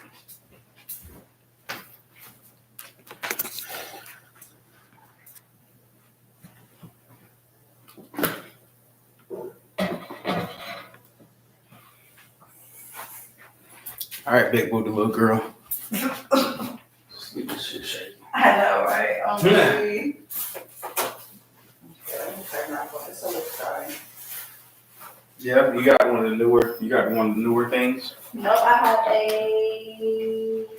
a 14 actually.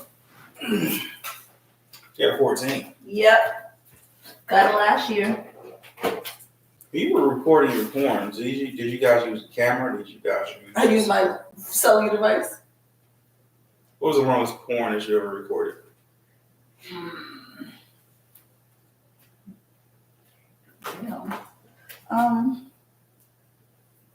Like objectively, this is a long porn. Like, damn. Between my scenes and their scenes, or just in general? So I'm about to say between my scenes and their scenes, I want to say the longest would have probably been when I shot with Benji. And I actually deleted all the clips I deleted all of my collabs on Twitter. Besides the one with my Yeah, I seen that. Yeah. Because everybody doesn't like me anymore, and I just don't understand why. The crazy thing is, which I mean, I apologize for name dropping or whatever. So if anybody sees this, then oh well. But I mean, hey, whatever I see on here, I probably have said to someone to your face. But I'm a negative. it's okay. I'm not mad at you. You're not, because I was so ready to go pour it in the wine glass. No, you you were can, mad. fuck no, you can put whatever you want to. Like I don't care. But That's nice. yes, I love pork. Damn it, this is nice. Oh, so chick straight with chicken. Got it.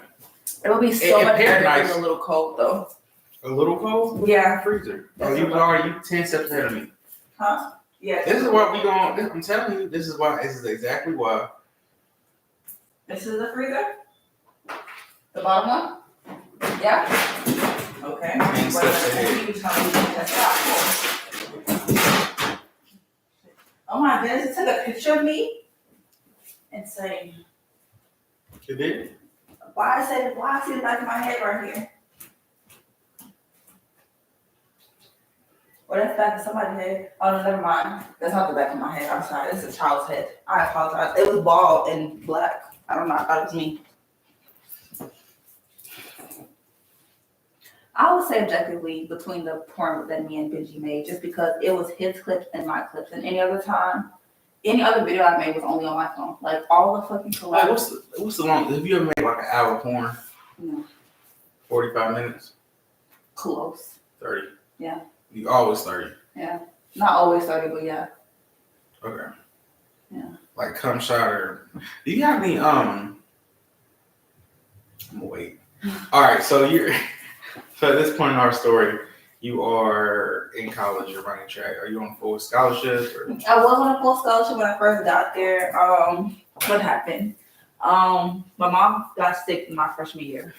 So that kind of hindered me running a little bit. I was really worried about what was going on. So that kind of like clouded my brain. Mm-hmm. So partial of my scholarship got taken away. However, I didn't have to pay anything. I didn't have to pay out of pocket for anything in college except for my 5th year. And that was during COVID. And that was honestly because I had decided that I was not running track anymore. Because if I ran track, I would have only gotten half a semester. I would have gotten a free year, like another year to run. But that would have went into grad school, and I was not ready for grad school because I had just lost my mom. So.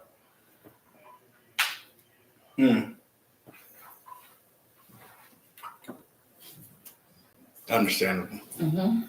Okay, so did you start exploring your sexuality during college or after? Nope, I started exploring when I was in high school. I used to sleep. Actually, I had a girlfriend that would come over, but then my mom found out that I like girls, so I used to have to start. I had to sneak her in. But yeah, I had a girlfriend in high school. Yeah. Yeah, sneak her in. So did you lose your virginity to a girl or a guy? No, I lost my virginity very young. I lost my virginity at 14, 14, one of those ages. How old was the guy? Same age. Damn. No, I'm not gonna lie. I mean, I was fast per se. I'm not really a fan of. I'm not really a believer of little girls being fast. I feel like they're more so groomed or whatever. But like I never really was into older niggas. Like I'm not gonna lie, I might have lied about my age, but if I ever lied about my age, it was to someone that was close to my age. You feel me? Like I might have been 15 and I knew a nigga was 17, so I wanted to tell him that I was 16 type shit. I was never like seeing a motherfucker that was in their 20s or 30s and trying to tell them that I was 18. Like, I've never. Oh, you never been that girl. Yeah, like. Was you ever in the chat rooms and doing a little chatting situation? Kick maybe, but not for real. Like, here's the thing: the shit that I got in trouble for, I did willingly. Like, it's so funny. So a lot of my friends now are not shocked that I do OnlyFans, right? But it's mostly just because I already like to be naked. The thing is, I had an image to keep up because I was a college athlete, so I couldn't post shit like that. You feel me? But that didn't mean I didn't take it. You know, I'm taking off. I don't like clothes, and one of my. By the time you got to college, your body count was above 20. No. Okay. No, I wasn't fast like that for real. Now, maybe by the time I left college, yeah. But no. I was, after my first time having sex, I was damn near scared. Like, I told my god sister. My god sister told her big sister. Her big sister convinced everybody to tell my mom. And everything went downhill from there. 14? Yeah. Fuck. Yeah. Did you rebel after that? Yes and no. Most of my rebellion came from me trying to get my mom to care. At some point, my mom just stopped caring, and I didn't really know why. Because I was smart. You know, I got straight A's. I got a C in high school, and I cried. I cried. I cried. Like, I really thought that I ended up having one of the highest SAT scores. You know, like, I was took dual enrollment. I could have taken dual enrollment as soon as sophomore year. However, because of the schools that I went to, we had a section just for early college, and I was not in that program. I had to wait for all of those students to be able to take their, like, you know, early tests and shit like that to be able to go to the dual enrollment. But I was one of the very few students in my school. I graduated from the School of Arts, but at Carver. This was before they turned it to a charter school. I was one of the first students at my school to even be in dual enrollment. Because at first it was just early college. I've always been damn near top of the class, really smart, shit like that. So that's fair. I was an idiot. So graduated early though. Yeah, so most of my rebellion was because it's just like the good shit is not making you notice, so maybe I should do something bad. But even with that being said, like, it wasn't bad for real. Like, I like girls more.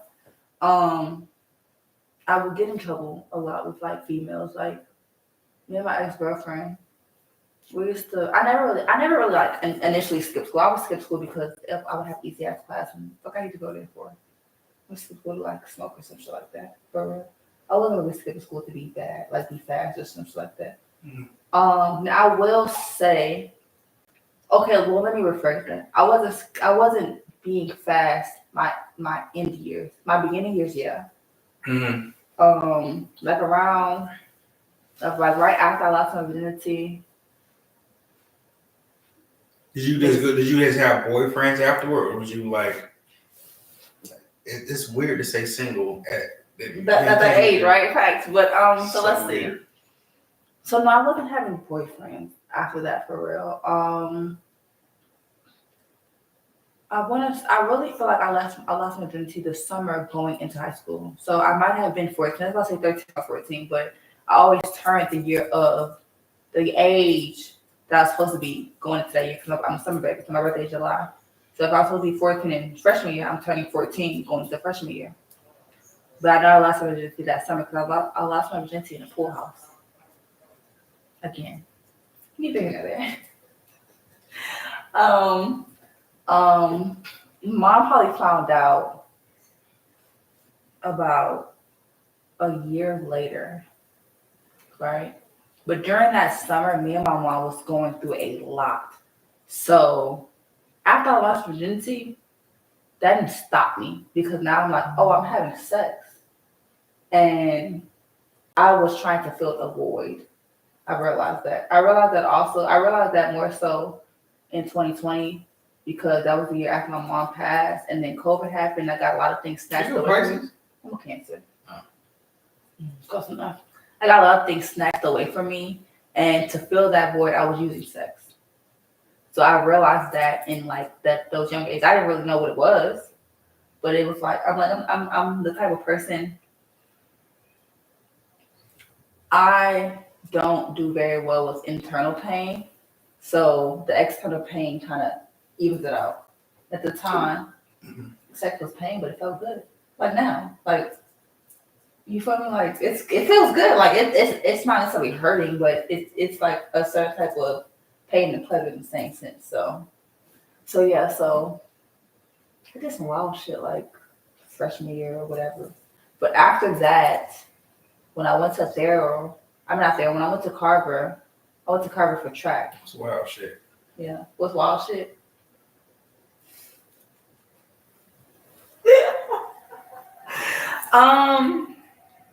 Dang, y'all gonna see this. Y'all gonna judge me, okay? Y'all are gonna judge me, but here's the thing. I'm just gonna write this shit in my book anyway. And at the end of the day, because I have so many motherfucking followers, this shit might get out anyway, right? But you got a train around me. I don't remember it vaguely. I mean, I remember it like clearly, but I remember it. And all I remember is it was in a bando. And I think I was actually like having sex with the nigga that I was talking to. Somebody else came in. At the time, I don't know, like again, like me, I at this time I had already experienced being molested, and not just once but twice. And that's how they like the man putting his penis in me but touching on me. You feel me? So at this point, I'm thinking my words really don't mean anything. So I might not have wanted to do it, but I didn't think saying that would make a difference. And at the same time, I'm like 14 and I'm going through it with my mom. My dad was my best friend. My dad still is my best friend. So we're not living with my dad. And my dad has always been the one to kind of take up for me unless I really, really did something wrong. And it was very, very rare that I really, really did something wrong. This was like my only type of outlet.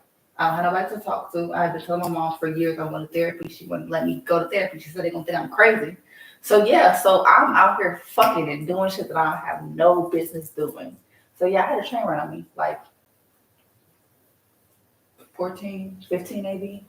Not multiple times. And it wasn't like it was more like a tag team. But they wasn't fucking me together. They thought, okay, this nigga fucked me, bam, somebody else fucked me. Take shit. I don't tell a lot of people that because they're gonna like looking like mad crazy. But at the same time, the older I get, the more I realize like I would not have ever experienced that if it was two things. One, if my mom didn't tell me, like my mom used to always tell me, especially because she knew that the path of my real mom had. Don't be fucking, don't do that, don't do that. As a child, you're gonna do exactly what your parents tell you not to do. It's natural. I don't know what it is about it, but I'm more prone to listen to my sister that's my age telling me not to do it than my mom telling me not to do it. Something she didn't tell me not to do it just because she don't want me to do it, versus trying to explain to me why. And I've always, like I said, I've always been a curious person. If you're not telling me why, or at least trying to give me an explanation, I'm gonna go find out for my fucking self. Probably not the best way to handle things, but it's kind of what I did. So I'm not very proud of that moment. I'm not gonna lie. I to this day have niggas that have like had sex with me in high school and be like, "Oh, you remember me?" Absolutely not. Baby, I was traumatized. I was not supposed to be fucking at fucking 15, 16. So I have no idea who you are. You and the worst part is they be niggas that know my fucking first name. Like, ain't you so and so? I'm like, yeah, that's me. But nigga, I was in 10th grade, traumatized as fuck. All I had was strap on. That's another thing that really got me into it. Because once I got really good at it, that's all I had. And people liked me for it. Like, a lot of the acknowledgement that I get now is still from the track that I used to run because I went to school APS. So he was fast as fuck. Kinda. I actually was. I like to think I was.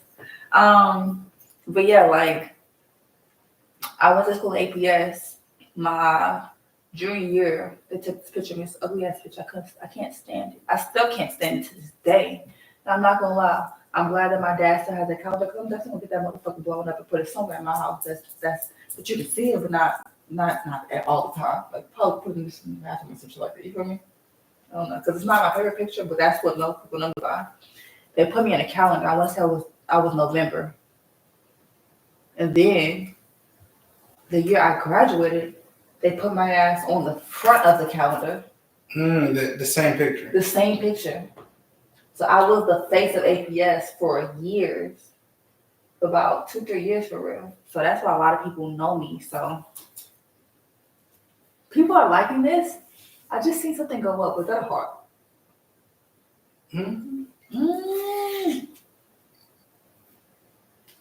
There's been some people ending up in and out here. You're gonna judge me. I wanna see. Oh my goodness. Funny as hell.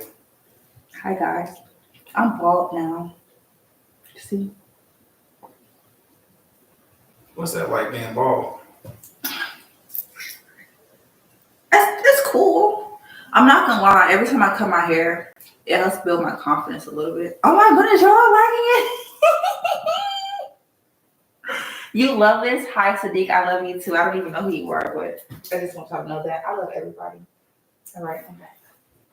Being a normal person. But anyways, yeah, cutting my hair is very rebellious. My mom hated when I cut my hair. And the crazy thing is I cut my hair for her. My mom got sick and she started losing her hair. And she was sad. And I was like, you look nice. So I cut my hair off. And she was like, you look like a fucking boy. And if I'm being honest, let me tell you something. She'd probably be mad at me now if I cut my hair, but she would probably be a little bit more proud of me because I actually styled my hair like a girl. Back when I cut my hair, I didn't give a fuck. Like, I cut it, I would get haircuts for real. Like, it was cute. I didn't get like no straight up lineup or nothing like that, but you know, it would be round, right? I would have like flash design. I would dye my hair, and at one point I had waves. I mean, I was still cute. When I was bald in college, I actually got a lot of people to hit on me. It was only when only time I didn't really get mistaken for a boy a lot of times. I did once in class. That's because I had a hat on. I had freshly got my hair cut. So all she seen was like, a little lineup right there and shit like that. She like, what'd you say? So I was like, I'm a girl. And it was also the first day. So, but this go around, everybody has said I have the face and the head shape for it. If I'm being honest, I feel like I would actually really, really like being bald if I didn't slightly deal with body dysmorphia. Very slight, I say. Body dysmorphia. Yeah, because I know a lot of people that deal with it really, really bad, and I don't 100% hate my body. I just strongly dislike certain parts of my body.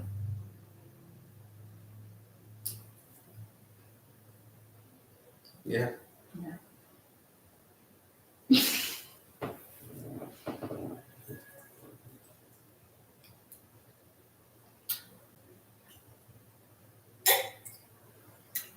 I got a wine glass. It has a body in it. It's really cute. It's so cute. Like it's right in the middle of it. It's a black oak too. I was so happy to get it. When did you really start getting into sex? And then being publicly recognized for it? Like OnlyFans and shit like that? Like sex work? Or? Sure. When did you get into sex and when did you start getting into it? Well, I got into sex around the time that I lost my virginity. That was like I said, 13, 14. I'm not gonna lie though. I don't know too much if I enjoyed sex with men or sex with boys at the time. I wasn't a woman, so I can't really say men. I wasn't having sex with men, just niggas my age. Until maybe high school, until maybe college. But in college, I didn't have a lot of sex with men.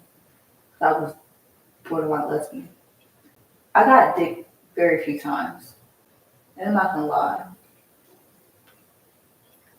it was like nobody Burnt too? no. Oh. Nobody even knew about it for real.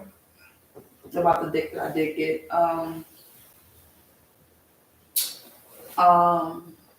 2020, very crazy year. Very wild, not necessarily empowering.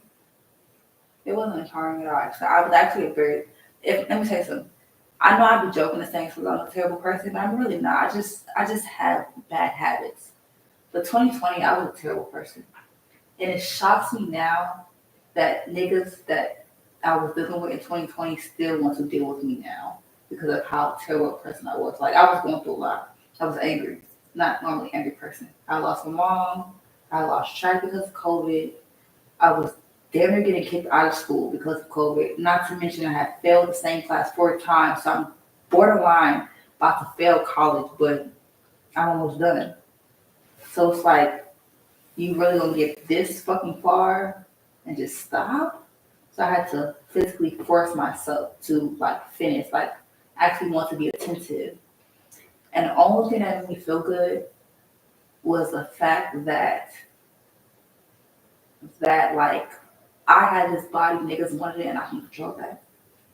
So I had niggas all on my body. It was terrible. Like that's where I got the slight mentality that I have now, which is a terrible mentality. It's not a girl's girl mentality, but I'm not gonna lie, I tell you all the time. Cause this is how I feel. If I know I'm dealing with a nigga that likes to fuck around, I would never go to the female because the nigga likes to fuck around. That's not the female's fault, especially if a lot of times the female does not know. Then you got some bitches that, I take niggas. I'll take your nigga. I never been that person. I know I could be that person, but I've not been that type of person. Yeah, but when it comes to women, though, you guys control sex. We control relationships. Well, not all the time. No. Yeah. Tell me. Not okay. So coercion is that the right way of saying that? You was coerced?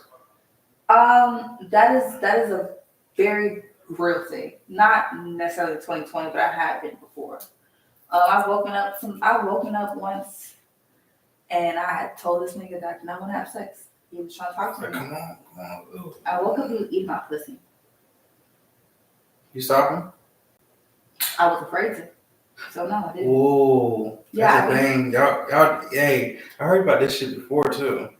And here's the thing, and as a female, that's a very tricky situation because they'll be like, well, you could have, and it's like, I live in a world where I know men that are scared of men. So niggas are for it. It's like facts. Niggas don't even want to get in a fight with each other. We'll kill each other. No, facts. So imagine me if I already told him no and he went, like I said, I woke up and the nigga was eating my pussy. It was a sleepover. It was my friend's birthday. And she had maybe like 2 niggas there. This was her cousin. And I'm not gonna lie, the crazy thing is this happened, I was like 18, 19. Maybe 19, 20. I graduated 18.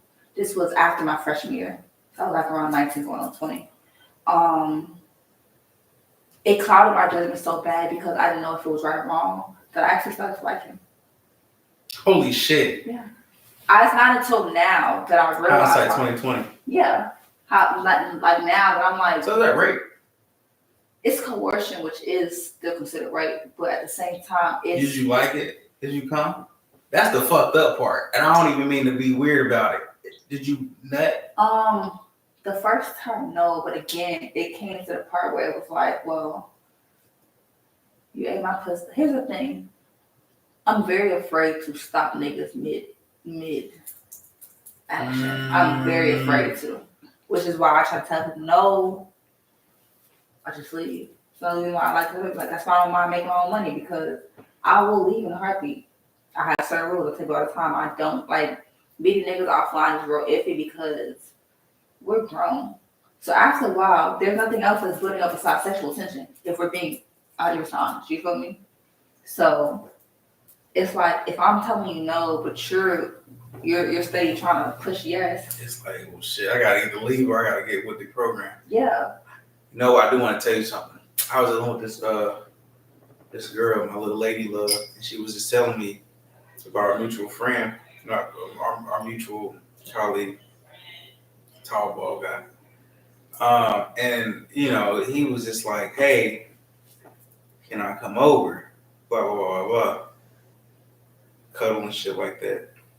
She was like, "No," but as she's recounting the story to me, first she tried to act like she was disgusted by the idea, and then she was just like, "I just know I'm not gonna be able to say no." I was like, what the fuck that mean? Rape? She was like, it. So that's why I think coercion is a word. And I also think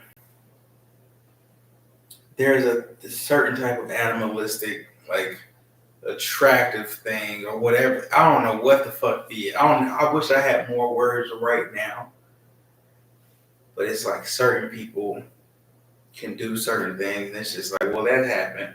I'm not gonna make a big deal out of it. But if somebody else did, it will be like the utmost tragic situation. That is very true.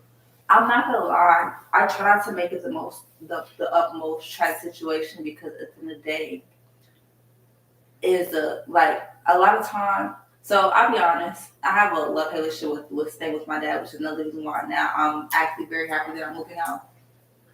Because I know it's like a little wrong. I took all the time. Me moving, I feel like my brain. I'm not gonna say I feel like, because I'm trying to get out of that feeling, but something in my heart, in my brain, feels like I owe my dad something. I'm trying to get out of that. I don't owe him anything. But at the end of the day, he's done something that I've never experienced before. My mom got sick, and he made sure that she was okay for those 4 years that she was sick. Well, 3. She was sick from 2016 to 2019. She literally passed 3 years and 2 days after her flatline. She flatlined. I want flatline first. In 2016, December 8th, 2016. No, December 10th, 2016. She flatlined. Everybody called me. I'm in college. I'm in Texas. They called me about something that's going on in Georgia. My other people from New York called me because my dad, I don't know how they found out, or I don't know if it might have happened before that. I just remember when I got the call. So me physically witnessing just my dad, who I love my dad, but I'm not gonna lie. My dad is not your typical dad that would be around a daddy's girl. Like, I'm a daddy's girl. I know that for a fact. Because me and my dad always seen more eye to eye than my mom did. I got in trouble one time for being high. My dad was high right along with me. Now, we just smoked together. I'm like 14, 15, you feel me? He don't know that I'm high for real. Well, he knew that I was high, but he knew, because he smokes and shit like that, he after my mom got on me and this and that, he come in the room like, you okay? He checking on me. We ain't really necessarily talk about that, but he knows, because my dad smokes. That's also the same reason why right now at my grown age, I'm realizing all I'm doing right now is enabling my dad. Because he's older, he's 68, but that nigga know how to walk and they know how to talk. That nigga can go get him some weed if you want to. So guess what? Why you can't pay the bills inside the house? I done helped you for a couple years. But I finished to say, that kind of clouded my judgment with men, because I seen you do something that I yearn for. I've never really seen myself wanting to be with a man up until I seen my dad do whatever he can to make sure she was sick, make sure she was okay. But I think that's also the reason why I be so quick to, because I'm not gonna lie, niggas are not necessarily easy or simple-minded, but when it comes down to men, they're a little less complicated. You know if a man likes you.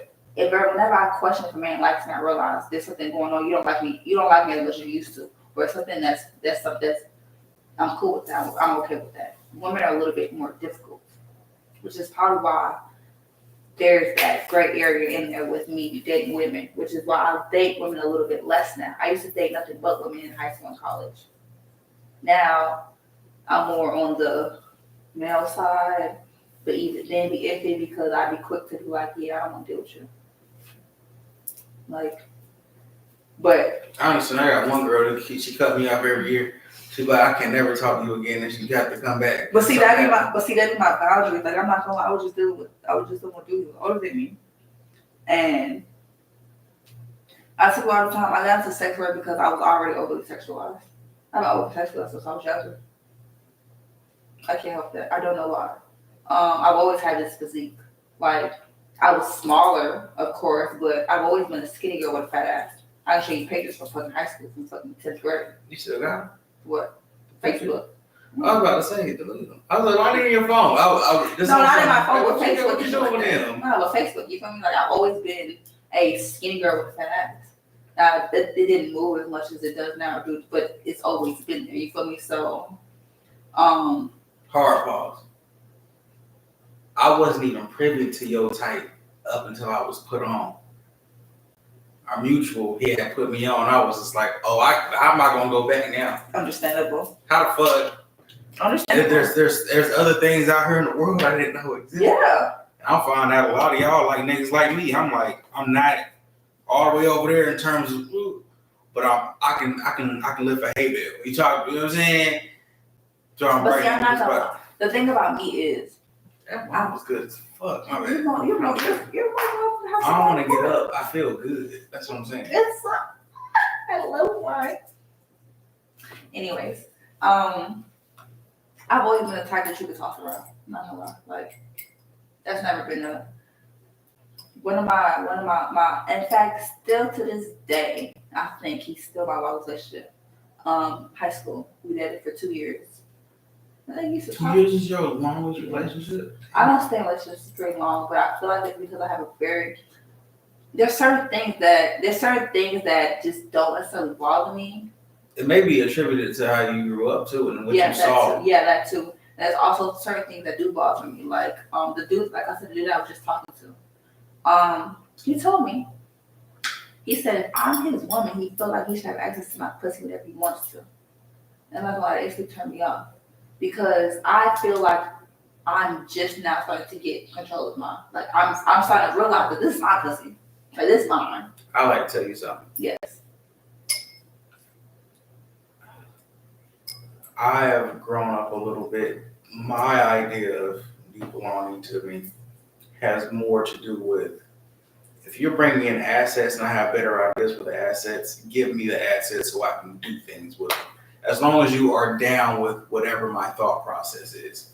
Outside of that, this is your body. If you decide, if you need to go and do this over here because you need to go and do it, I'm not even gonna trip off of it. If I'm being honest, I'm not very familiar with the sexual aspect of my parents. I grew up halfway in a 2-parent household, so and I never caught them having something like that. You feel me? So it was always like you said, like if my mom, like they worked together as a team. When mom and dad were together, they really worked together as a team. You get it? They've done very instrumental things. So that's kind of how I think as well. If I'm being honest, my ideal person would be someone that trusts in either my ideas or my work ethics and would help me help them. Welcome. Because I'll take in your ideas, but we gotta. Here's the thing, Go ahead. but you said it first downstairs. You said you said you have better ideas, but I would probably execute them better. Yeah, you have way better work ethic. I can see that now. But see, that's the thing. That's normally what I think about. You feel me? And that's what I've read about. That's what I've seen. That's what I grew up to know about. Women, the men are like I very much feel like I grew up or I was raised in an older generation where the women, like the men that came, they provided. You feel me? Like a man would be like, here, you said you have a business. Let me see what you can do with that business. Versus, I'm not saying that's actually true because again, I've never actually seen that, but I feel like that's what it should be like. You get it, like, because I'm okay with being the breadwinner. Like right now in my life, I'm the breadwinner. I mean, it's only just me, but again, I'm the breadwinner. But I said just because what I would do to have someone just listen to my ideas maybe once or twice. And granted, this is just, I'm right now I'm speaking on just hair, just my hair business, because everything else right now is still just an idea. me doing content right now is still just an idea. Like I know I'm doing it, but I haven't quite seen how far I can go with it. Only because there's still little blur lines with it, with that and my career that I'm choosing. But hair, I've seen it. I've very much seen it. And I do know if I had an extra hand, it would have been pushed off. But it's only me. So I'm working to do that extra hand. So I very much do agree with that. But that doesn't necessarily come into case like that. Like I say all the time, I'm not gonna lie, what I would do to have a motherfucker just pay my booth rent. Do you know the type of possibilities I would have? That's just $150 a week. That's about $600 a month for real. And then you didn't ask me a question. No, Well, I was about to like reel on about some shit. Nah, because it's getting more into the territory that I'm used to as far as my thinking as a young man. So let's talk about your sensual and sexual career. okay. So you do porn. Yeah. And what's yours? Yeah. Do you enjoy it? I do. That's why I still do it. I'm gonna be honest. When I don't enjoy it, I won't do it anymore. However, I am in the midst of trying to make it enjoyable and business, I guess. I haven't really figured that out. I can't mix business with pleasure with hair. Because when I do, it gets, not so mixy, but Sticky. yeah, when I'm too nice to clients or like when I don't stand on my ground because I've already experienced that, it doesn't end up well. Involving my body parts are a little different because chemically, every time women come, we give up oxytocin. Hair bonding is the thing. That too. So, So it's safe to say you're not gonna sell any pussy. Safe to say that you're not gonna sell any pussy. no, I can't do it. I could not. I'm not gonna lie. I got a nigga that's like, and it's so funny because he's talking about like really trying to get to know me and stuff like that. I'm just like, let me tell you something. I want you to know if you was to give me about $1,500 for me to fuck, it would be because you're giving me $1,500. It has nothing to do with who you are. I don't give a fuck who you are. I'm not even attracted to you. I'm doing it strictly for the money. And it's not even a lot. I can tell you about a play. But I know, but here's the thing. But I know bitches that sell pussy and doing quick visits. And granted, they probably making $1,500 in a night. But baby, that QV 200, 150. That's what they doing QVs for. That's what I'm saying. That's what I'm talking about. So imagine how many bodies you got to hit in just one night to hit 1,500. That's a bad whore. You know, I don't think you understand what it's some certain levels to it. A bad whore or a bad, I can't tell you what a bad slut is now. A bad whore, you're fucking way more percentage of the time than you need to. A good whore, she fucks like 15% of the time. She's controlling people's estates. She knows how to be in people's circle. You blend in well. Like if I take you to a certain type of store, if I take you to a certain type of environment, you blend in. You can have conversations with people. You can move around. People are paying women $50,000 to go on a date. I'm not gonna lie. See, the thing is, I feel like that's the person I am. I just feel like I'm limited. One thing I realized, I don't have a car. Personally, I know it limits me a lot because it limits the places that I can go.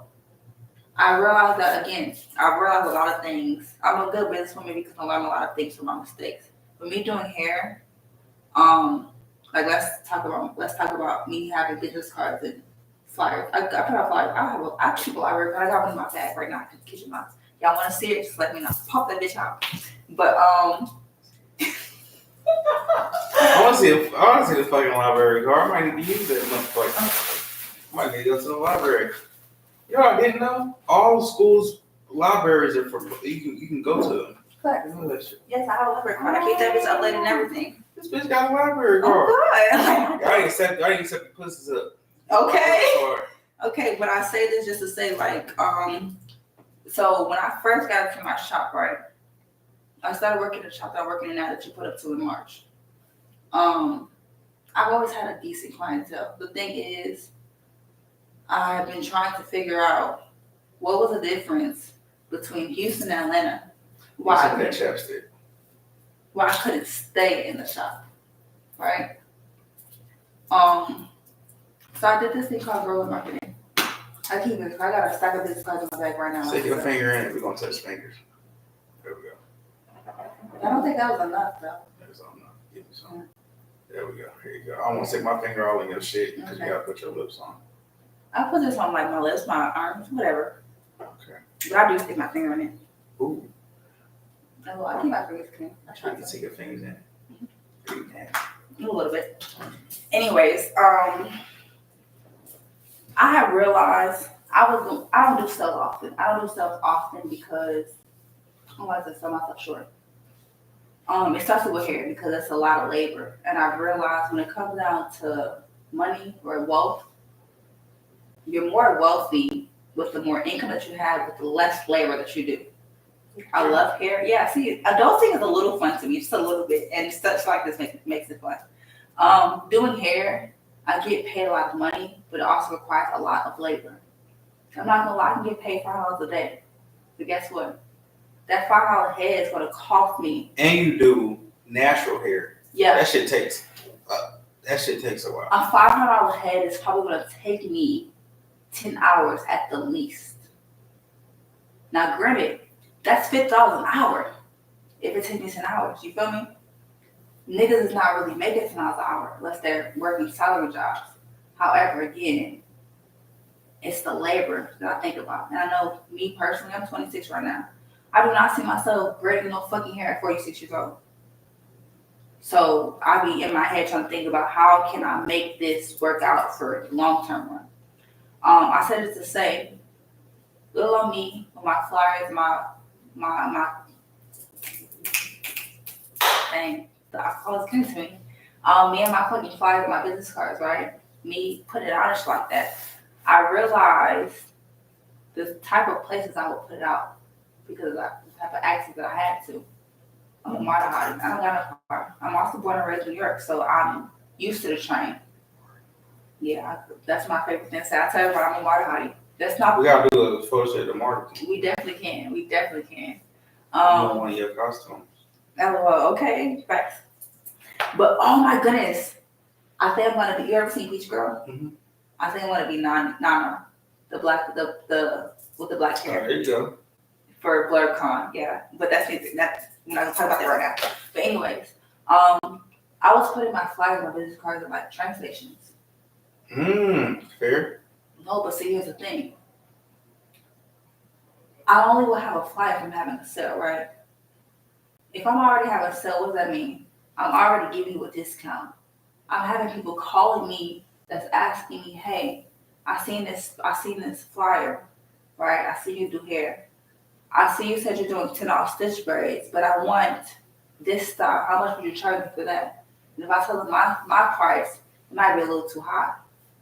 But I realize that's because guess what? I'm putting my flyers in a place that's only limited to these type of clients and these type of customers.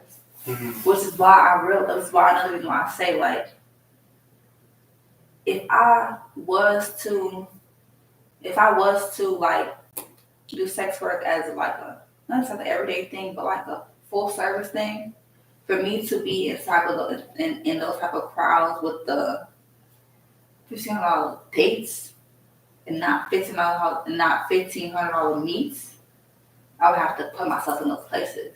And I'm Carlos, so I don't quite have that position to put myself in.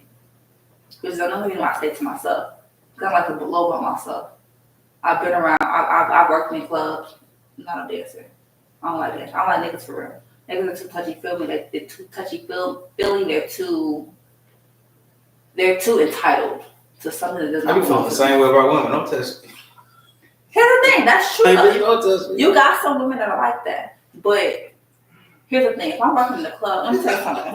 I'm in a club, right? What I got on? I got on pants. Okay, so I'm in a club with something very similar to like the outfit I have on here. Except instead of like baggy shorts, they're tight shorts. You feel me?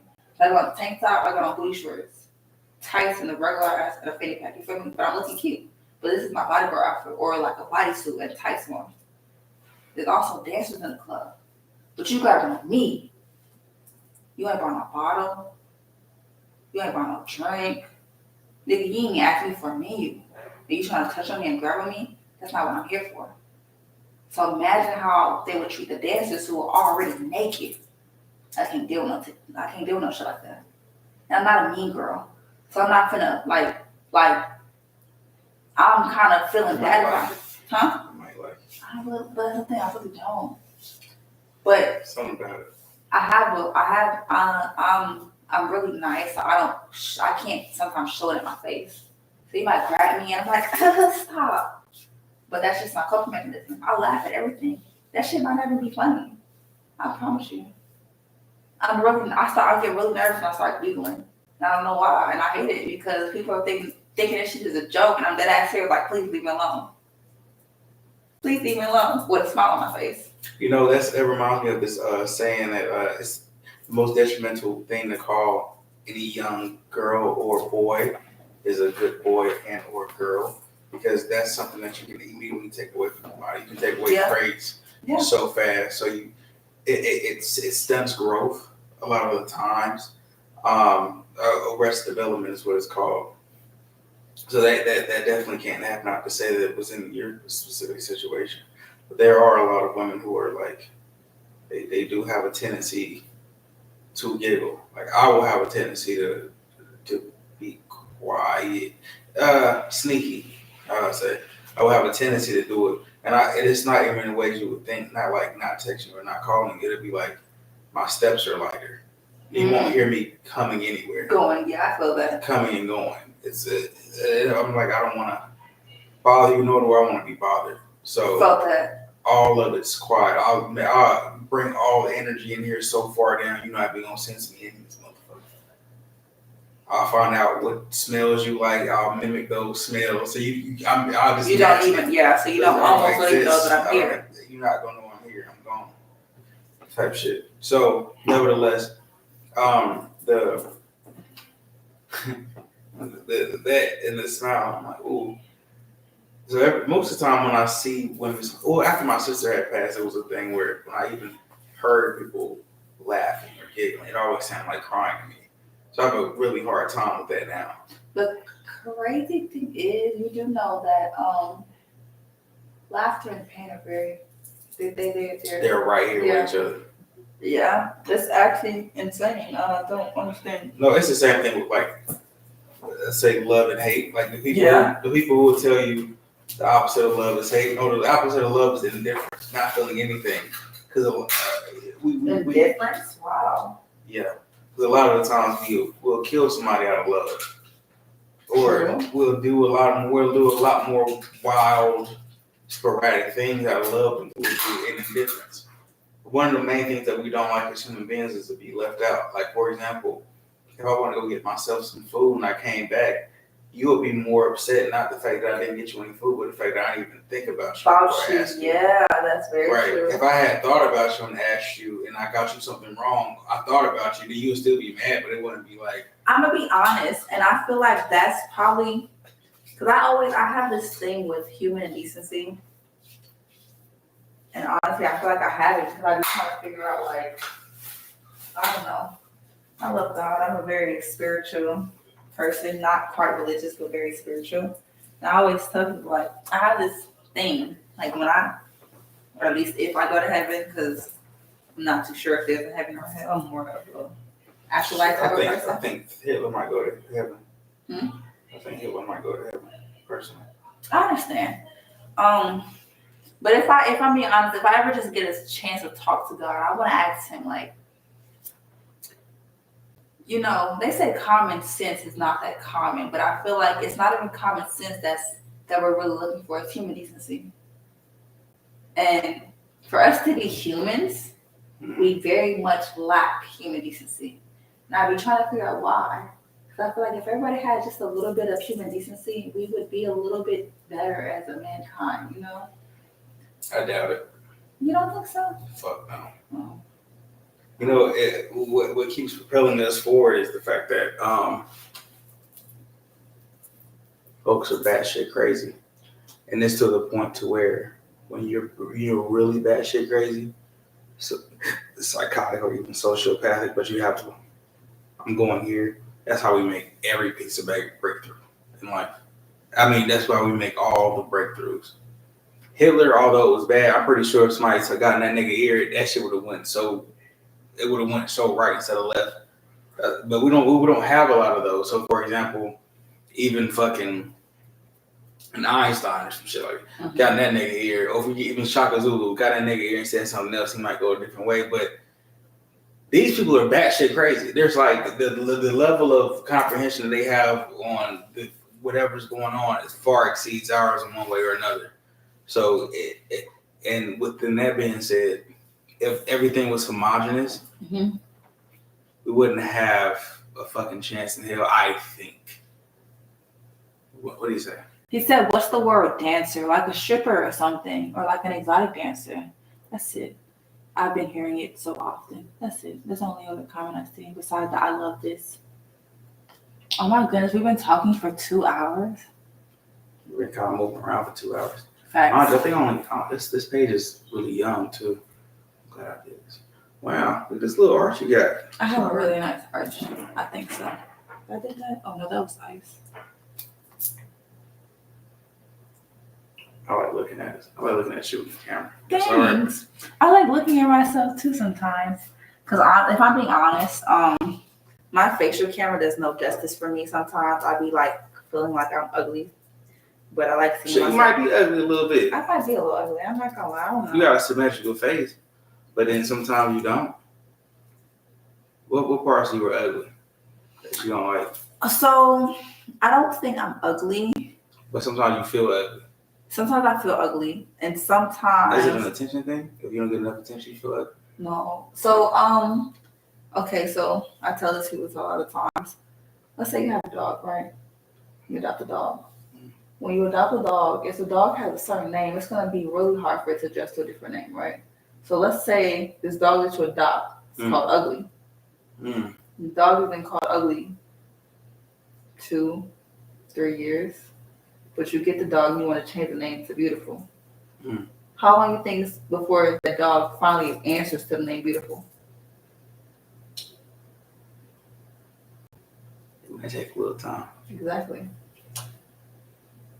I gotten so used to being called ugly, and not just from outsiders, but also from insiders, which is another reason why I know I have really bad attachment issues or not even just bad attachment issues, but when someone close to me does me wrong, it doesn't necessarily make me want to pull away from them as much as it kind of wants me to be closer to them to try to figure out either why. Because I'm sure a problem solver. Yeah, because the people close to me have done me wrong. You get like my mom. Like I said, I'm not gonna lie, I love my mom. I love my mom to death to me, and I've been trying to figure out. I have a couple of books that I want to write. The first book I want to write is the relationship between mothers and daughters, because we're always talking about daddyless daughters and how absent fathers are such a prominent in Black families, but nobody talks about the pain and hurt that mothers hold that they pass on to their children, especially when it comes out to females. They do that shit often. I'm telling you. Often. Not having edges. Generational curses. No, that's fact. Generational curses are a big thing. So imagine trying to be a black sheep. And see, this is between me. I'm not just the black sheep of one family. I'm the black sheep of 3. Or maybe I'll say 2. I can't really speak on my dad's family. Because, his brothers were successfuler than him, and they have kids that are doing pretty good stuff, you feel me? But as for my adopted family and my biological family, I'm again still the first college graduate. I have a business. I'm taking care of myself, and all of my siblings have been in jail. I've never been to jail. I've never had to sell no pussy, no coochie. Yes, I do a little OnlyFans here and there. You said in there, coochie. I sure the fuck do.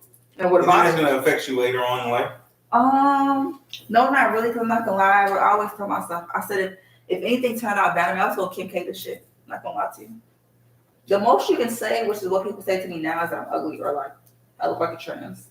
And my pussy is beautiful. What you gonna say?